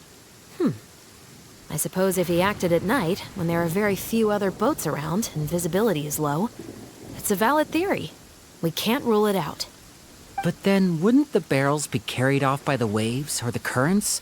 How would the person doing the pickup know where to look?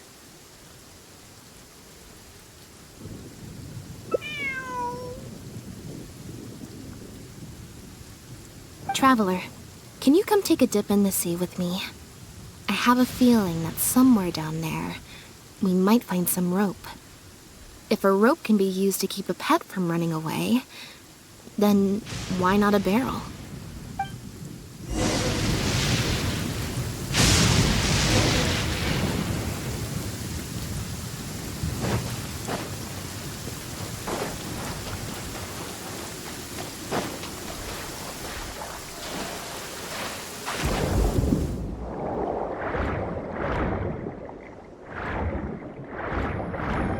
This isn't the place. The wreckage of a small boat? This isn't the place.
Got it. Time to go up and report.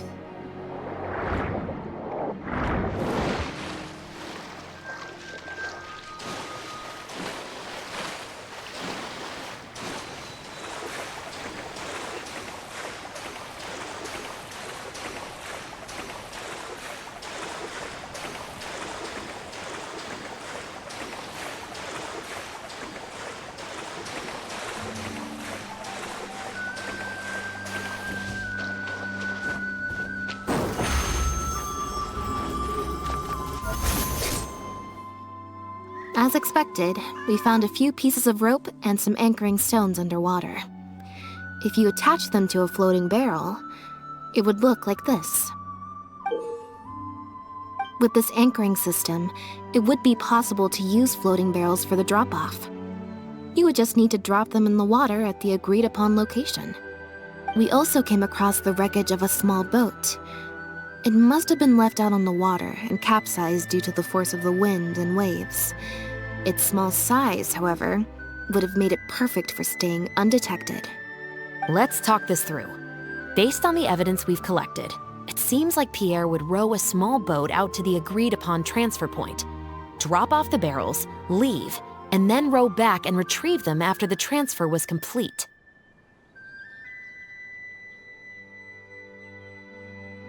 It could be that he was trying to avoid meeting up with his associate face-to-face.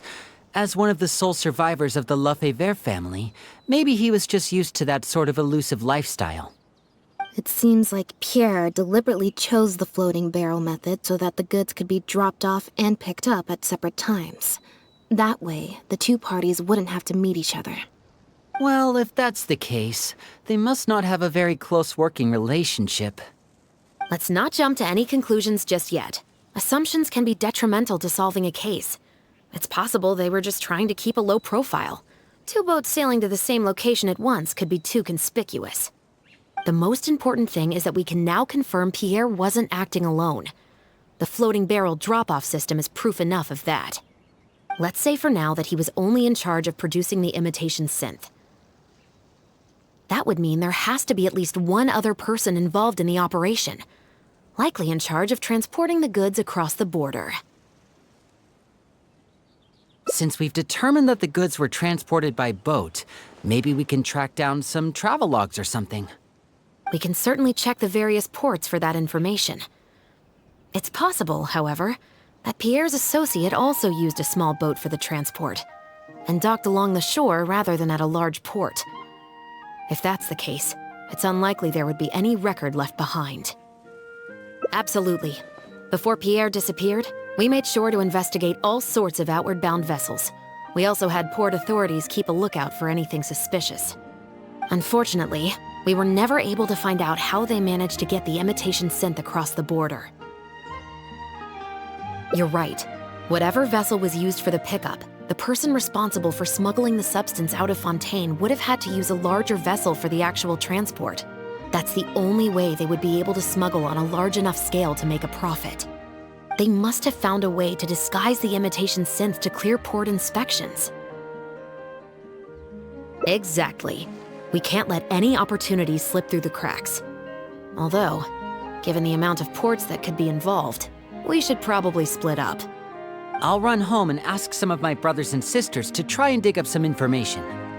I should also head back and update my platoon on our progress. I'll grab some reinforcements while I'm at it. Lynette, Traveler, why don't you head to Lumideus Harbor and see what you can find out? All right. Come on, Bonnie. You too.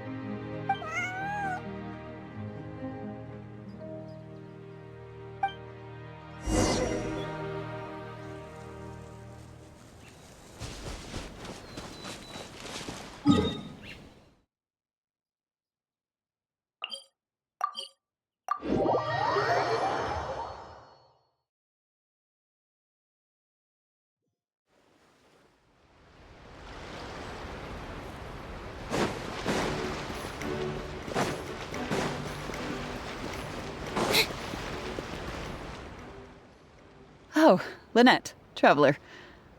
And Bonnie, too. What brings you all here? Did something happen?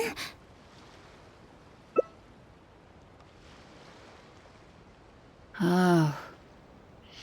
I see. Thank you for everything you're doing for the people of Fontaine. I'm in charge of guarding the port. You mentioned you were after some travel logs, right? I can go fetch those for you. Looks like I've got another hard day of work ahead of me. No, not usually. It's this incident that happened recently. Before that, everything was normal. All we had to do was confiscate anything suspicious and we could call it a day. Pretty simple stuff. But things are much more complicated now. We somehow let suspicious cargo pass through the port undetected. Not even our guard poodles were able to sniff it out.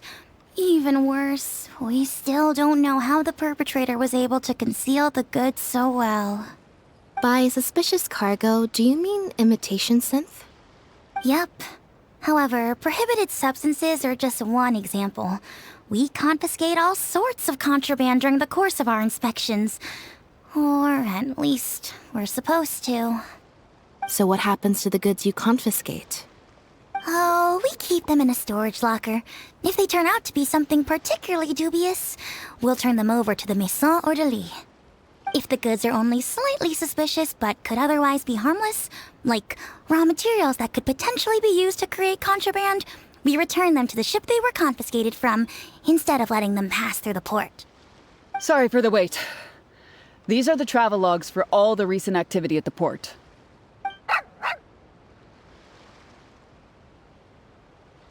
Oh, you brought Gerard with you. Actually, he followed me here himself. It's like he smells something on me.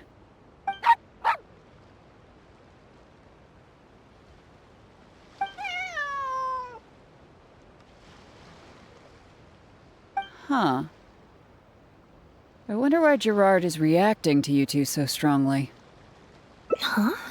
We were so careful not to touch it, but we still ended up with traces on us. If it leaves a residue so easily, I just don't understand how the culprit was able to disguise the goods at all. Why don't you have a look at the travel logs first? All ships coming in and out of the port are recorded here, except for the ones the port authorities ride to and from work.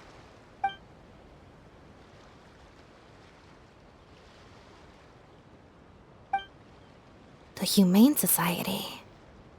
Their name is all over the exit logs. The purpose for leaving is always listed as overseas adoption. Ah, the director of the organization explained that actually. He said a lot of the cat and dog breeds unique to Fontaine are also very popular overseas. So his organization offers an overseas adoption program. Bernard, the director of the Humane Society, was the man who came looking for Bonnie earlier.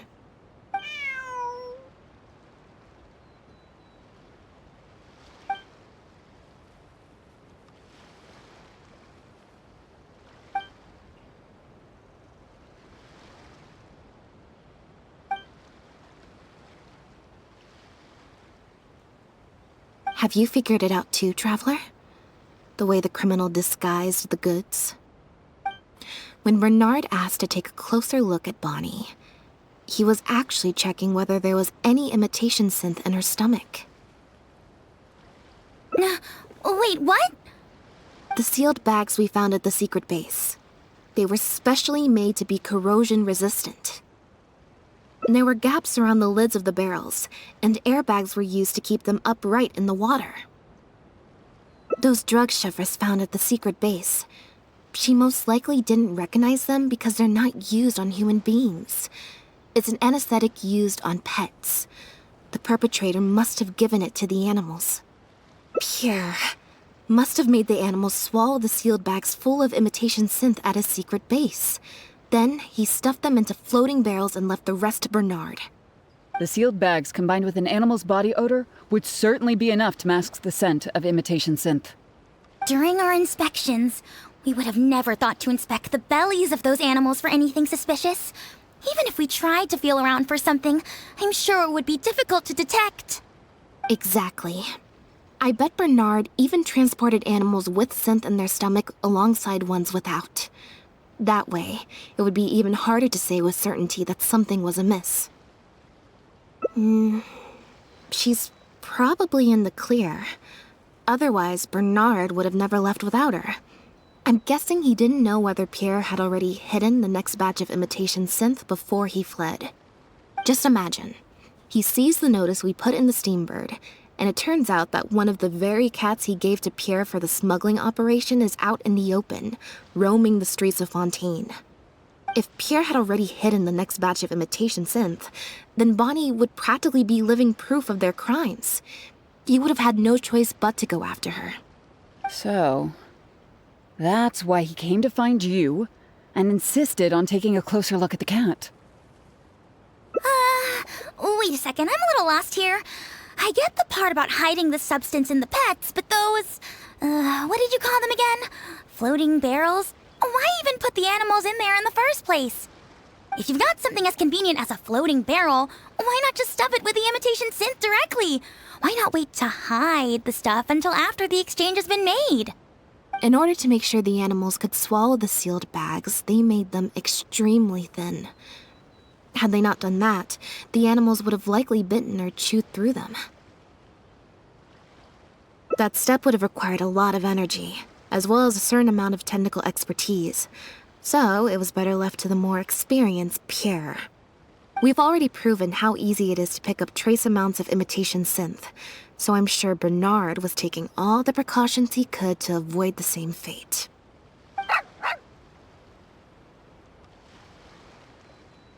Okay, then let's head to the Humane Society right away and bring that guy to justice. I'll bring a Gardamek to speed up the process.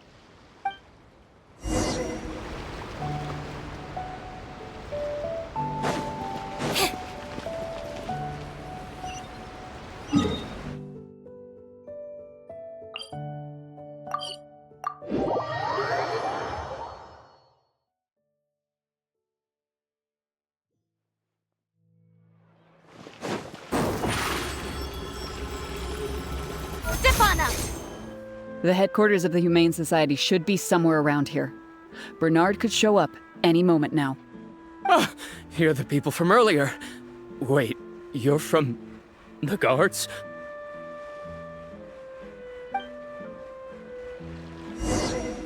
After him! We can't let him get away!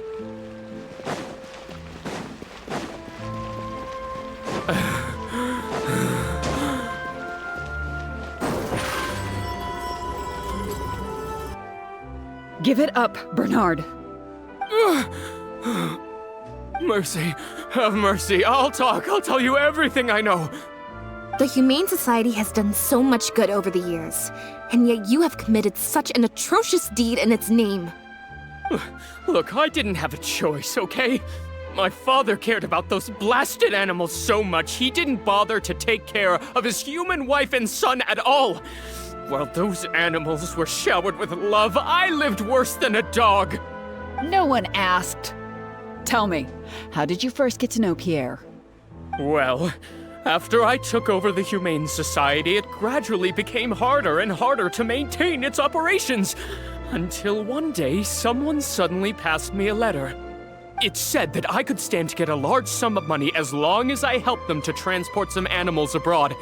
It was only after a few such transports that I finally understood what I was really transporting.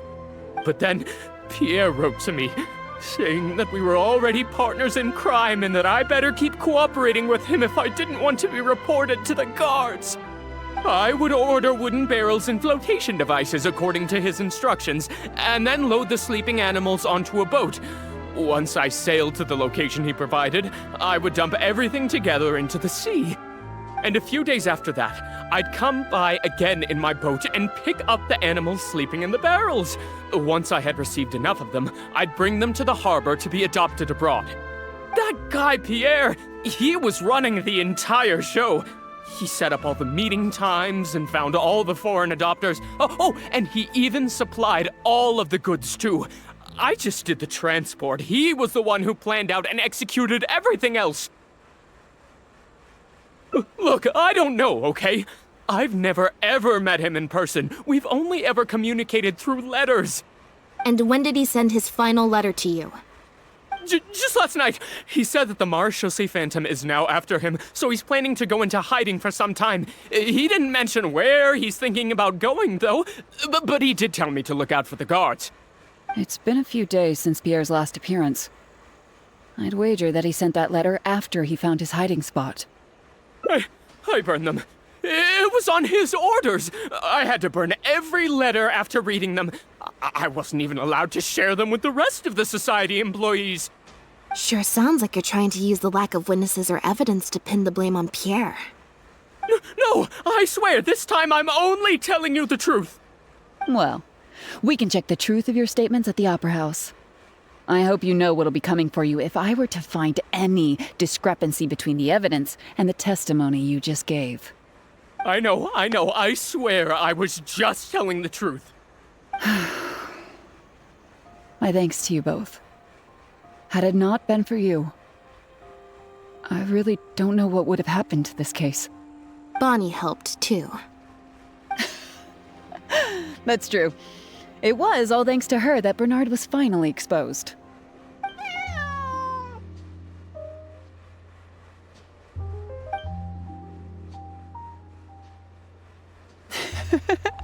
And it looks like she's grown quite fond of you two as well. Then I'll leave you be. Just let me know if you find any other new leads.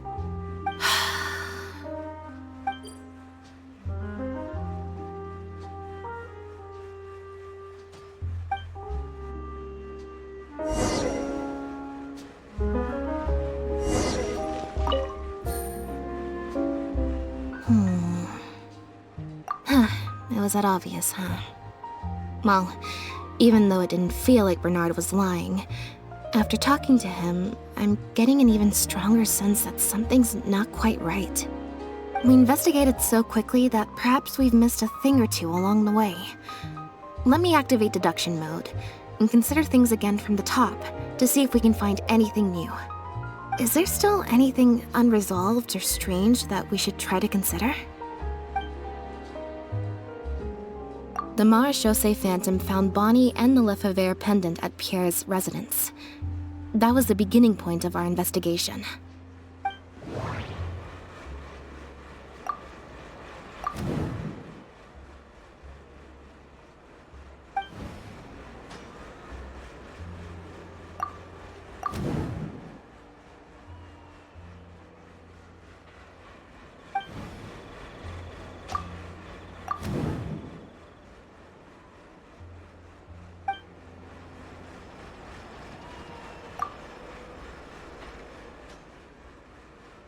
There's no need to rush.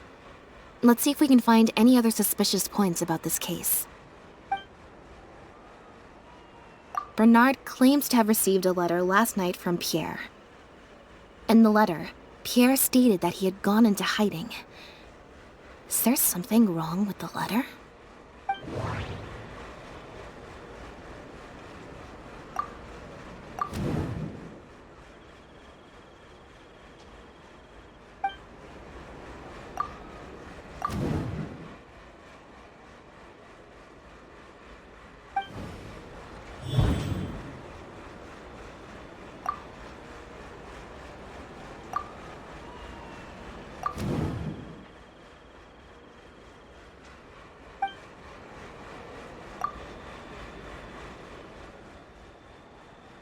There's no need to rush.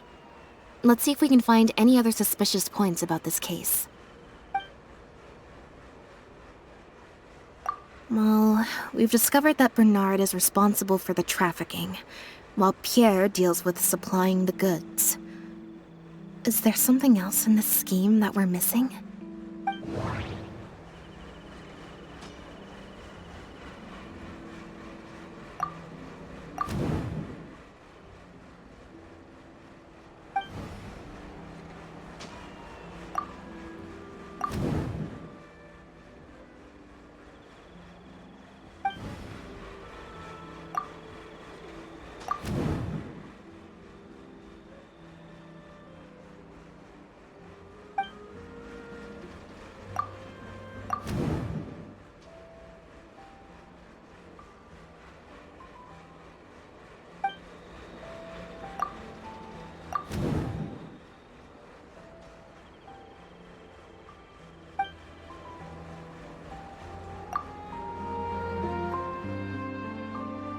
There's no need to rush. Let's see if we can find any other suspicious points about this case.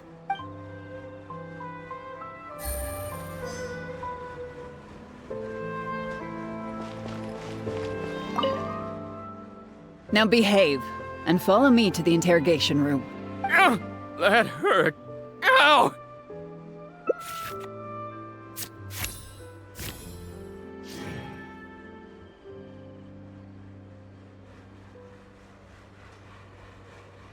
Is everything really over? I still feel like the relationship between Pierre and Bernard is not as simple as it appears. Also, I've had this strange sense that something's off the entire time we've been on the case. And it has only gotten worse. Ugh. No good. I've still got nothing, and I'm nearly out of energy. Alright, I'll stop thinking about it, for now. At the very least, we've made it so that no more animals will suffer like those poor animals did. And that's what I hope. Let's go to the Humane Society, and see if there are any animals left that might still need our help, before my energy for today completely runs out.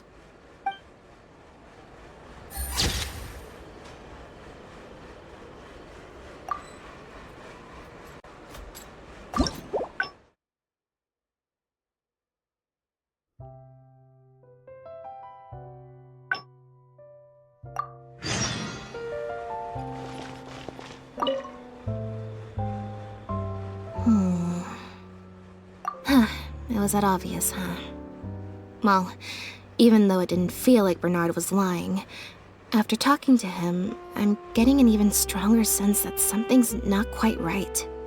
We investigated so quickly that perhaps we've missed a thing or two along the way.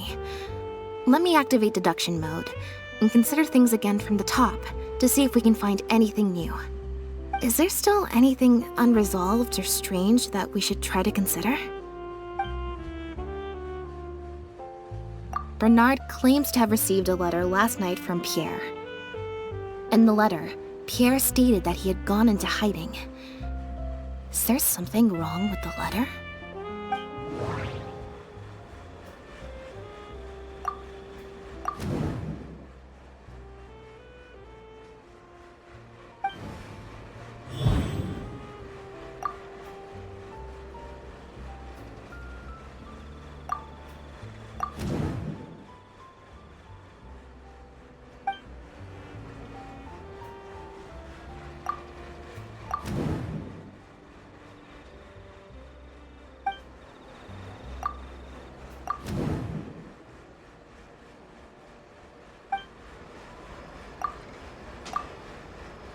If Bonnie had imitation synth in her body, then she was a liability that had to be recovered at all costs.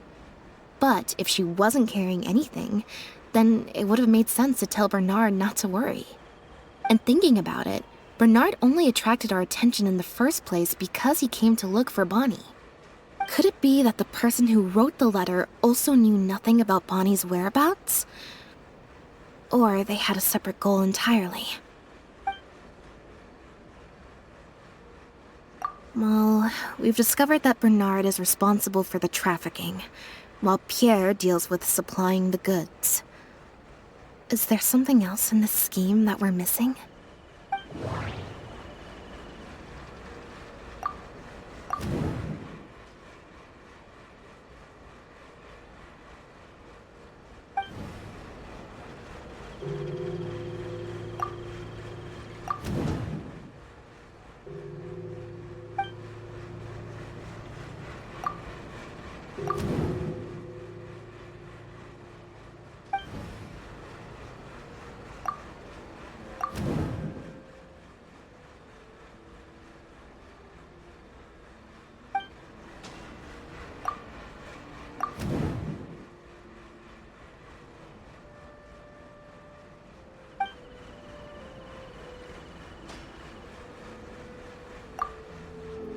Yeah, according to Bernard, Pierre also supplied all of the goods.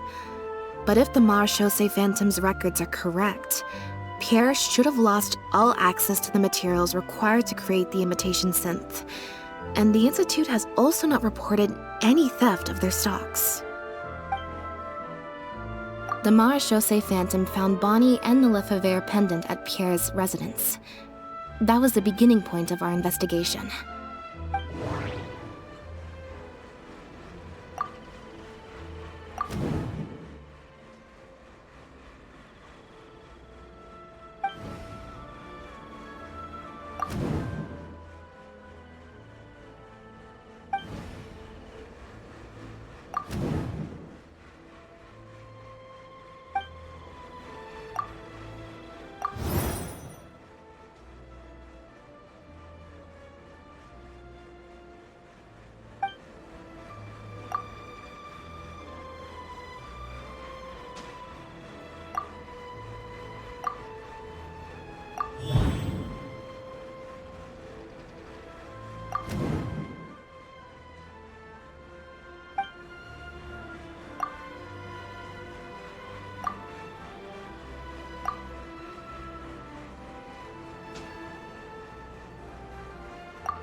Why would he leave such an obvious trail for us to follow, when he took so much care to not leave any traces of imitation synth in his home?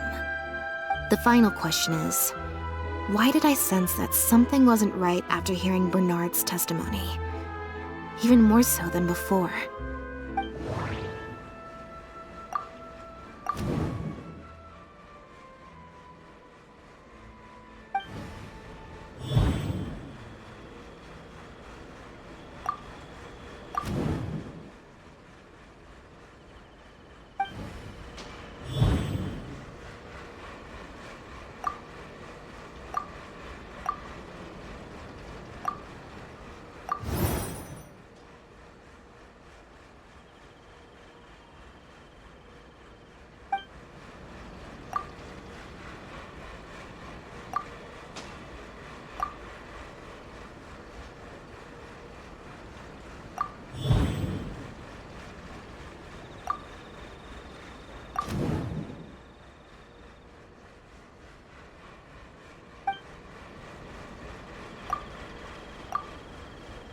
Deductive mode deactivated. I think we may be close to the actual answer.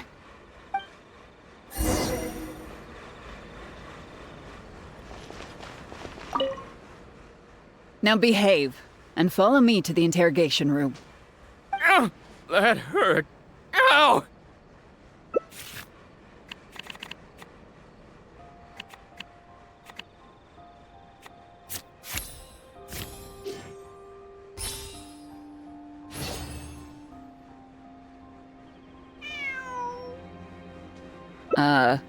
Is there something else you need from me, Traveler?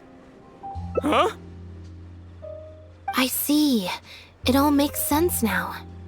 Hey, what are you talking about? Look, even our confessed criminal here has no idea what you're saying. Because he has been kept in the dark all along. And I assume it's the same with Pierre.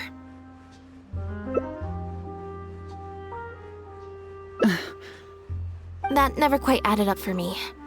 Why did Pierre feel compelled to return to his home with Bonnie and Dependent and make them so easy to find for the Marechaussee Phantom? Both of these things are in stark contrast to his usual meticulous and vigilant behavior. There's only one reasonable explanation.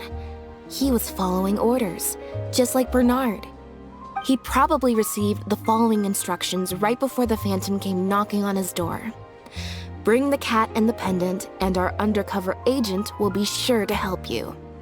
Unbeknownst to him, however, the third person who wrote that letter to him had long decided to sacrifice him and Bernard to save themselves. What? You can't be serious. There was a third person involved? If you focus only on Bernard's testimony, it's easy to believe that only Bernard and Pierre were working together. The case appeared extremely simple. Bernard did the trafficking, Pierre the imitation synth production, drugging, and stuffing. Wait. That doesn't make any sense. If that's the actual truth, then as soon as Pierre is caught, he'll explain his side of the story and the third person will... Yep, which is why the third person made sure that Pierre would never be found again. Once they had instructed Pierre to expose himself, the third person wrote to Pierre again, suggesting that everything had been taken care of, and he should take Bonnie and safely return to his base. Of course, Pierre's disappearance at such a sensitive time immediately made him a prime suspect. Knowing that Bonnie had last been seen with him, all the third person would have to do from that point on would be to lead the Phantom to investigate the Humane Society and get Bernard to confess the truth. Wait, so you're saying that the letter I received yesterday, the one that made me think Pierre was still alive, it was also sent by the third person? Is that what happened? I'll get back to headquarters right away and reinvestigate this case from the top. Chevra said that assumptions can be detrimental to solving a case. Someone among us, however, has been feeding us all kinds of preconceived notions ever since our first meeting. They suggested that Pierre's disappearance was an attempt to escape the judgment of the law, and that Pierre was a scion of the Lefebvre family. But if the disappearance is truly just a cover-up for a murder, then couldn't the true scion have been an illegitimate daughter, rather than an illegitimate son? Huh? Haven't you taken this joke a bit too far? You're right. I did let a lot of assumptions get to my head when I first started to talk to you about the case. I'll make sure to correct my behavior. You deliberately fed us lies, but even you could not control every last detail of your plan. There was a flaw in your scheme, and something didn't quite go as planned. Getting the Marechaussee Phantom to notice Pierre was only the first part of your plan. Had they failed to take notice of the Humane Society, they could have cast a wider net. And you couldn't predict what they might possibly find, if given enough time. This, of course, was the main weakness of your plan. As someone accustomed to acting from behind the scenes, you didn't want to take the risk of personally proposing a raid on the Humane Society. So, you thought about pulling a few more strings, so all of the suspicion would point towards Bernard and his society. Once the Phantom expanded their search, it would only be a matter of time before they found Pierre's base. If a cat last seen with the suspect turned up dead at the imitation synth base, it wouldn't be long until the Phantom would figure out exactly how she had been mistreated and turn their eyes towards the one organization that has been sending boatloads of animals out of Fontaine. It was probably during your ambush of Pierre. You didn't even have the time to check if she had already been stuffed full of imitation synth.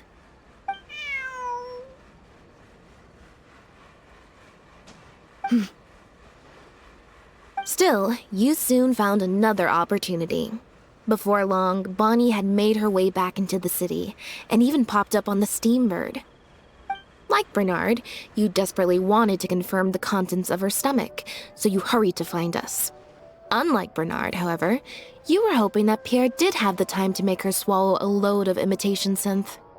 While investigating the suspect's cat, we unexpectedly discovered that the suspect has been smuggling imitation synth using living animals as intermediaries. That was your plan, in any case. With that, you'd have been able to lead the investigation towards the Humane Society. Bonnie had managed to escape before Pierre was able to stuff her full of imitation synth. That part of your plan could no longer be carried out. But as shrewd as you were, you came up with another plan right away. You manipulated the Traveler and I to help you identify Bernard as a key suspect. You used the Lefebvre name as bait to get us to join your investigation. With 2 extra bodies around, the Special Patrol is sure to soon take note of the strange event of Bernard somehow having a reason to look for Pierre's cat. So, what you're saying is, I went to all that trouble just for the chance that you might put forth the suggestion that would lead you down the wrong path. Of course, you did far more than that. Just now at Lumidu's Harbor, were you not the person who highlighted the suspicious activities of the Society? Oh. You even highlighted the Society's activities during your compilation of the logs, so they'd be immediately visible to anyone examining the records. Moreover, the logs contained no records of the Port Authority's activities. In other words, your activities. And what are you trying to suggest with that? I am insinuating that you had plenty of opportunities to transfer the raw materials for imitation synth from the harbor to a boat, and then sail over to the meeting place full of floating barrels. And that's how neither the trafficker nor the manufacturer knew there was a third person who supplied the raw materials, and surreptitiously operated between them.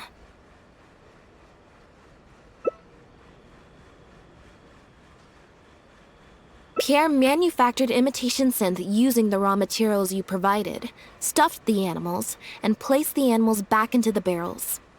Having received the green light from you as Pierre, Bernard then retrieved his animals and shipped them out of Fontaine once he had received enough for a full batch. This is the truth behind your smuggling ring. I can't believe it. I never put 2 and 2 together. You've sure got an extremely lively imagination. So what do you think she's going to say next? Ever thought about a career in writing crime novels, huh? It appears that it's quite easy to predict what you'll think or say.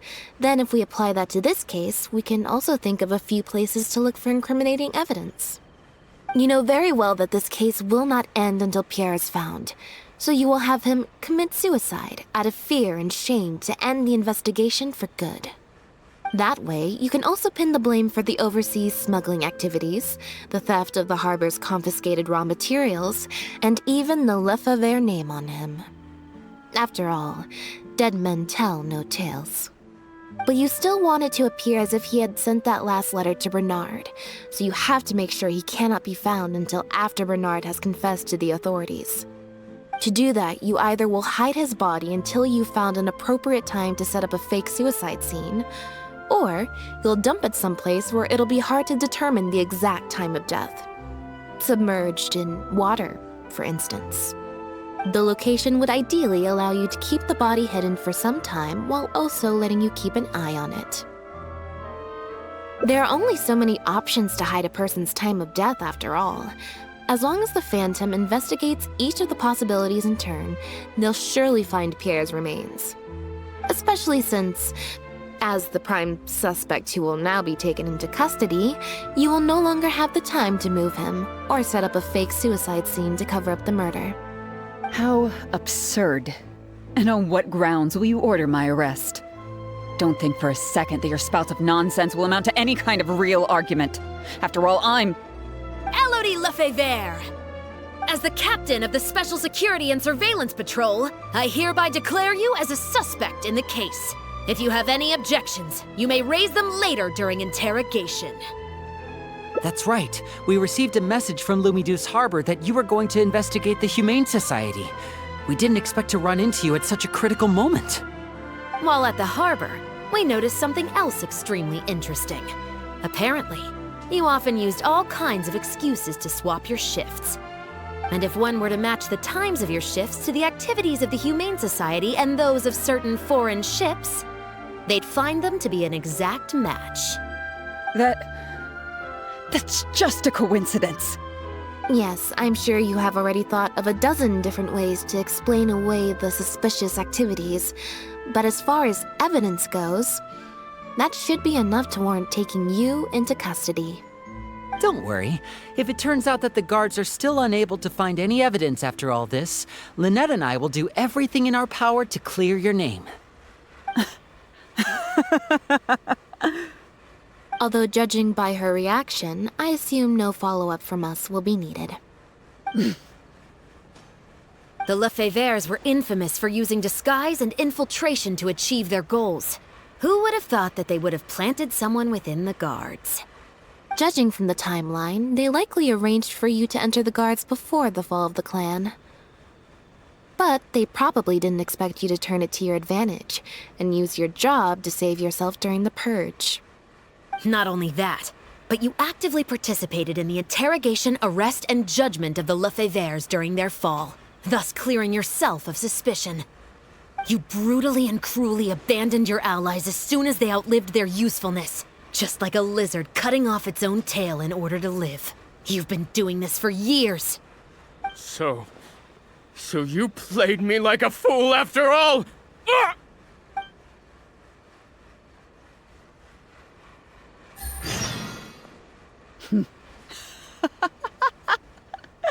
What was that word you used? Ally?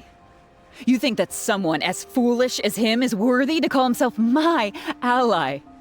They were worthless scum, all of them. Not just Bernard and Pierre, but those Lefevres too. They always just saw me as a tool. I lost all my chances of a normal life just because I was born into their lot. Not only that, but because they wanted me to become an undercover agent, they stripped me of my name, too. I had to live in constant fear of them while they were alive. And even once they were gone, I had to continue to bury my heritage and my name. Always worrying that their enemies would come knocking at the door. Do you know anything about what I've been through over all these years? My life as the last Lefevre? I don't, and neither do I care. Are you for real? Aren't you a Lefevre victim too? Elodie, you're the only one still living under the shadow of a name. That's enough. Keep your hands where I can see them and do not resist arrest. If you have more to say, save it for the interrogation room. What a joke. What a joke! Hey! Don't come any closer! What's that?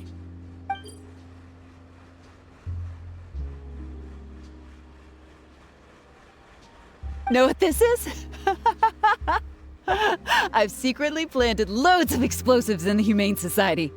Just one step closer and...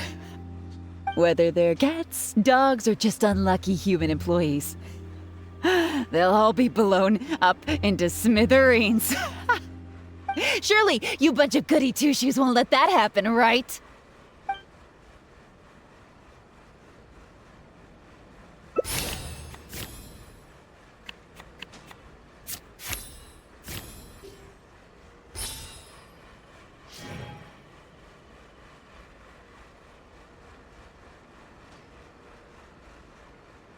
That's enough! I have nothing left to say to any of you! Gardamex, get him! Not good. She's trying to escape. We need to end this fight as soon as possible!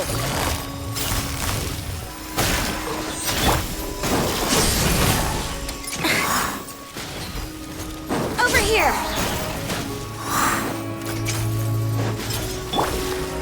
Into the wind!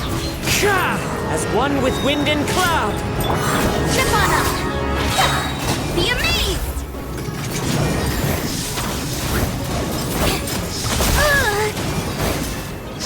Surprise!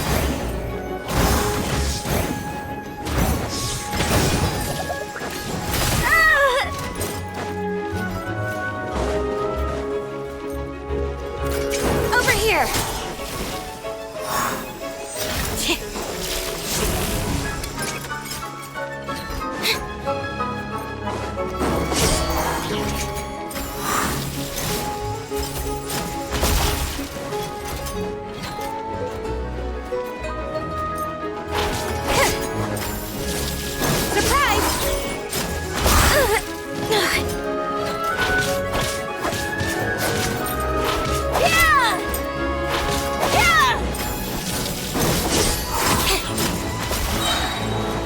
Let the magic begin!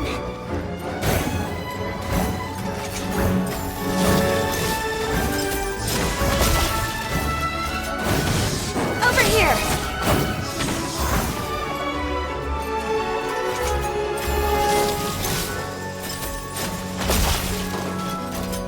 Step on up!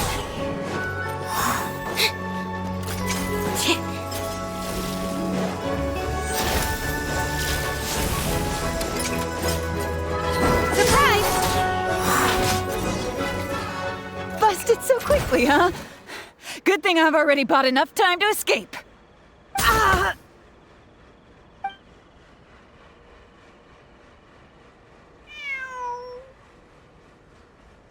Phew.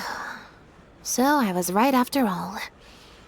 It's easier to deal with the person causing the problem than the problem itself. This is it. Looks like it's just a toy. Guess that's probably why she suddenly flipped and knocked out Bernard. He probably knew that there were no explosives at the Society. Well, given that she never even showed her face to Bernard and Pierre, I had my doubts that she'd have gone to the Society in person to plant explosives. Thank you for your help, everyone. I'll take them back for thorough questioning, and find someone better to take over the Humane Society. I might need a few statements from everybody. Would you be able to come with me? If statements are all you need, can Linny provide them on my behalf? I still need to go back and explain some things to the crew. I also had an appointment with the Traveler before we got interrupted. A lot has happened since then. I'm referring to when I invited you over for some tea and also to spend some time with Bonnie. Once I'm done talking with the troupe, I'll take Bonnie home and make a nice cup of tea. You'll be able to find us outside of my door.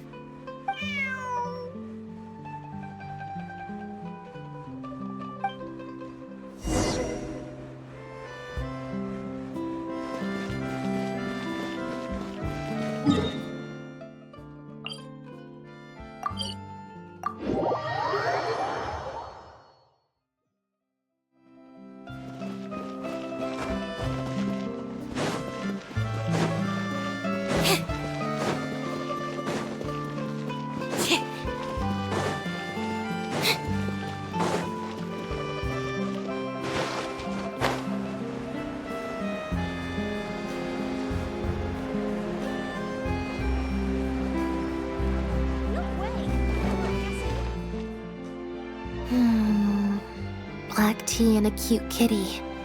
Truly the best combo for standby mode. Want some? I hope you'll like it. Not at all.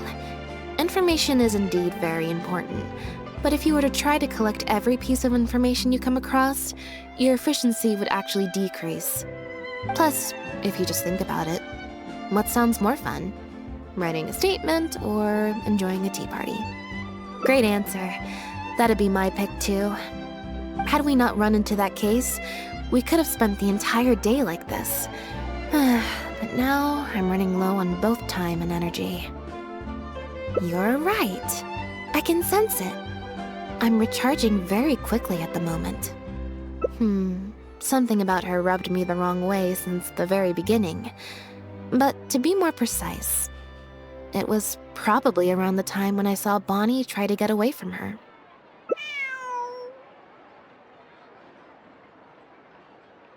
facility tried to get close, but Bonnie deliberately dodged her. Maybe Bonnie had tried to evade her before at Pierre's base.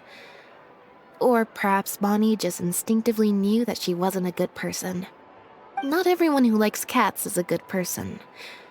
But if cats like you, you're probably alright. Humans tend to overthink things, but cats rely on their instincts, and they're pretty sharp. I mean, just look at Bonnie. She took a liking to you the moment you met.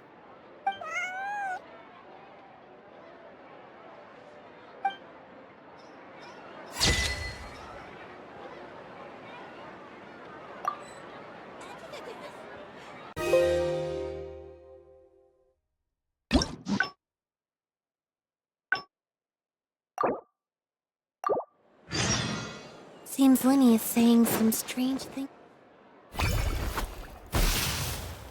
Huh, I didn't like that.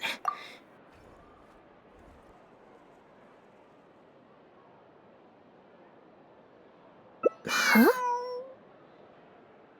What you're saying is, since nobody's come looking, I can just keep hanging out with Bonnie for a bit longer?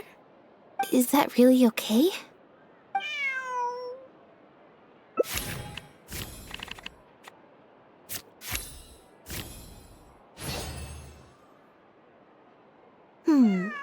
You make a good point. Okay, well, assuming Bonnie hasn't strayed too far from where she went missing, there's a chance we might bump into her owner in either the Steambird offices or the restaurant. So, stick around here in standby mode? Yeah, that suits me. Oh, good idea. Bonnie's definitely hungry. May as well. We could be here a while. When I was trying to find somewhere I could space out earlier, collect my thoughts, I figured the cafe might be a good shot.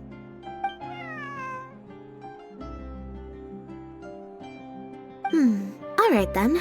Plan of action, spend the whole day spacing out. In standby mode.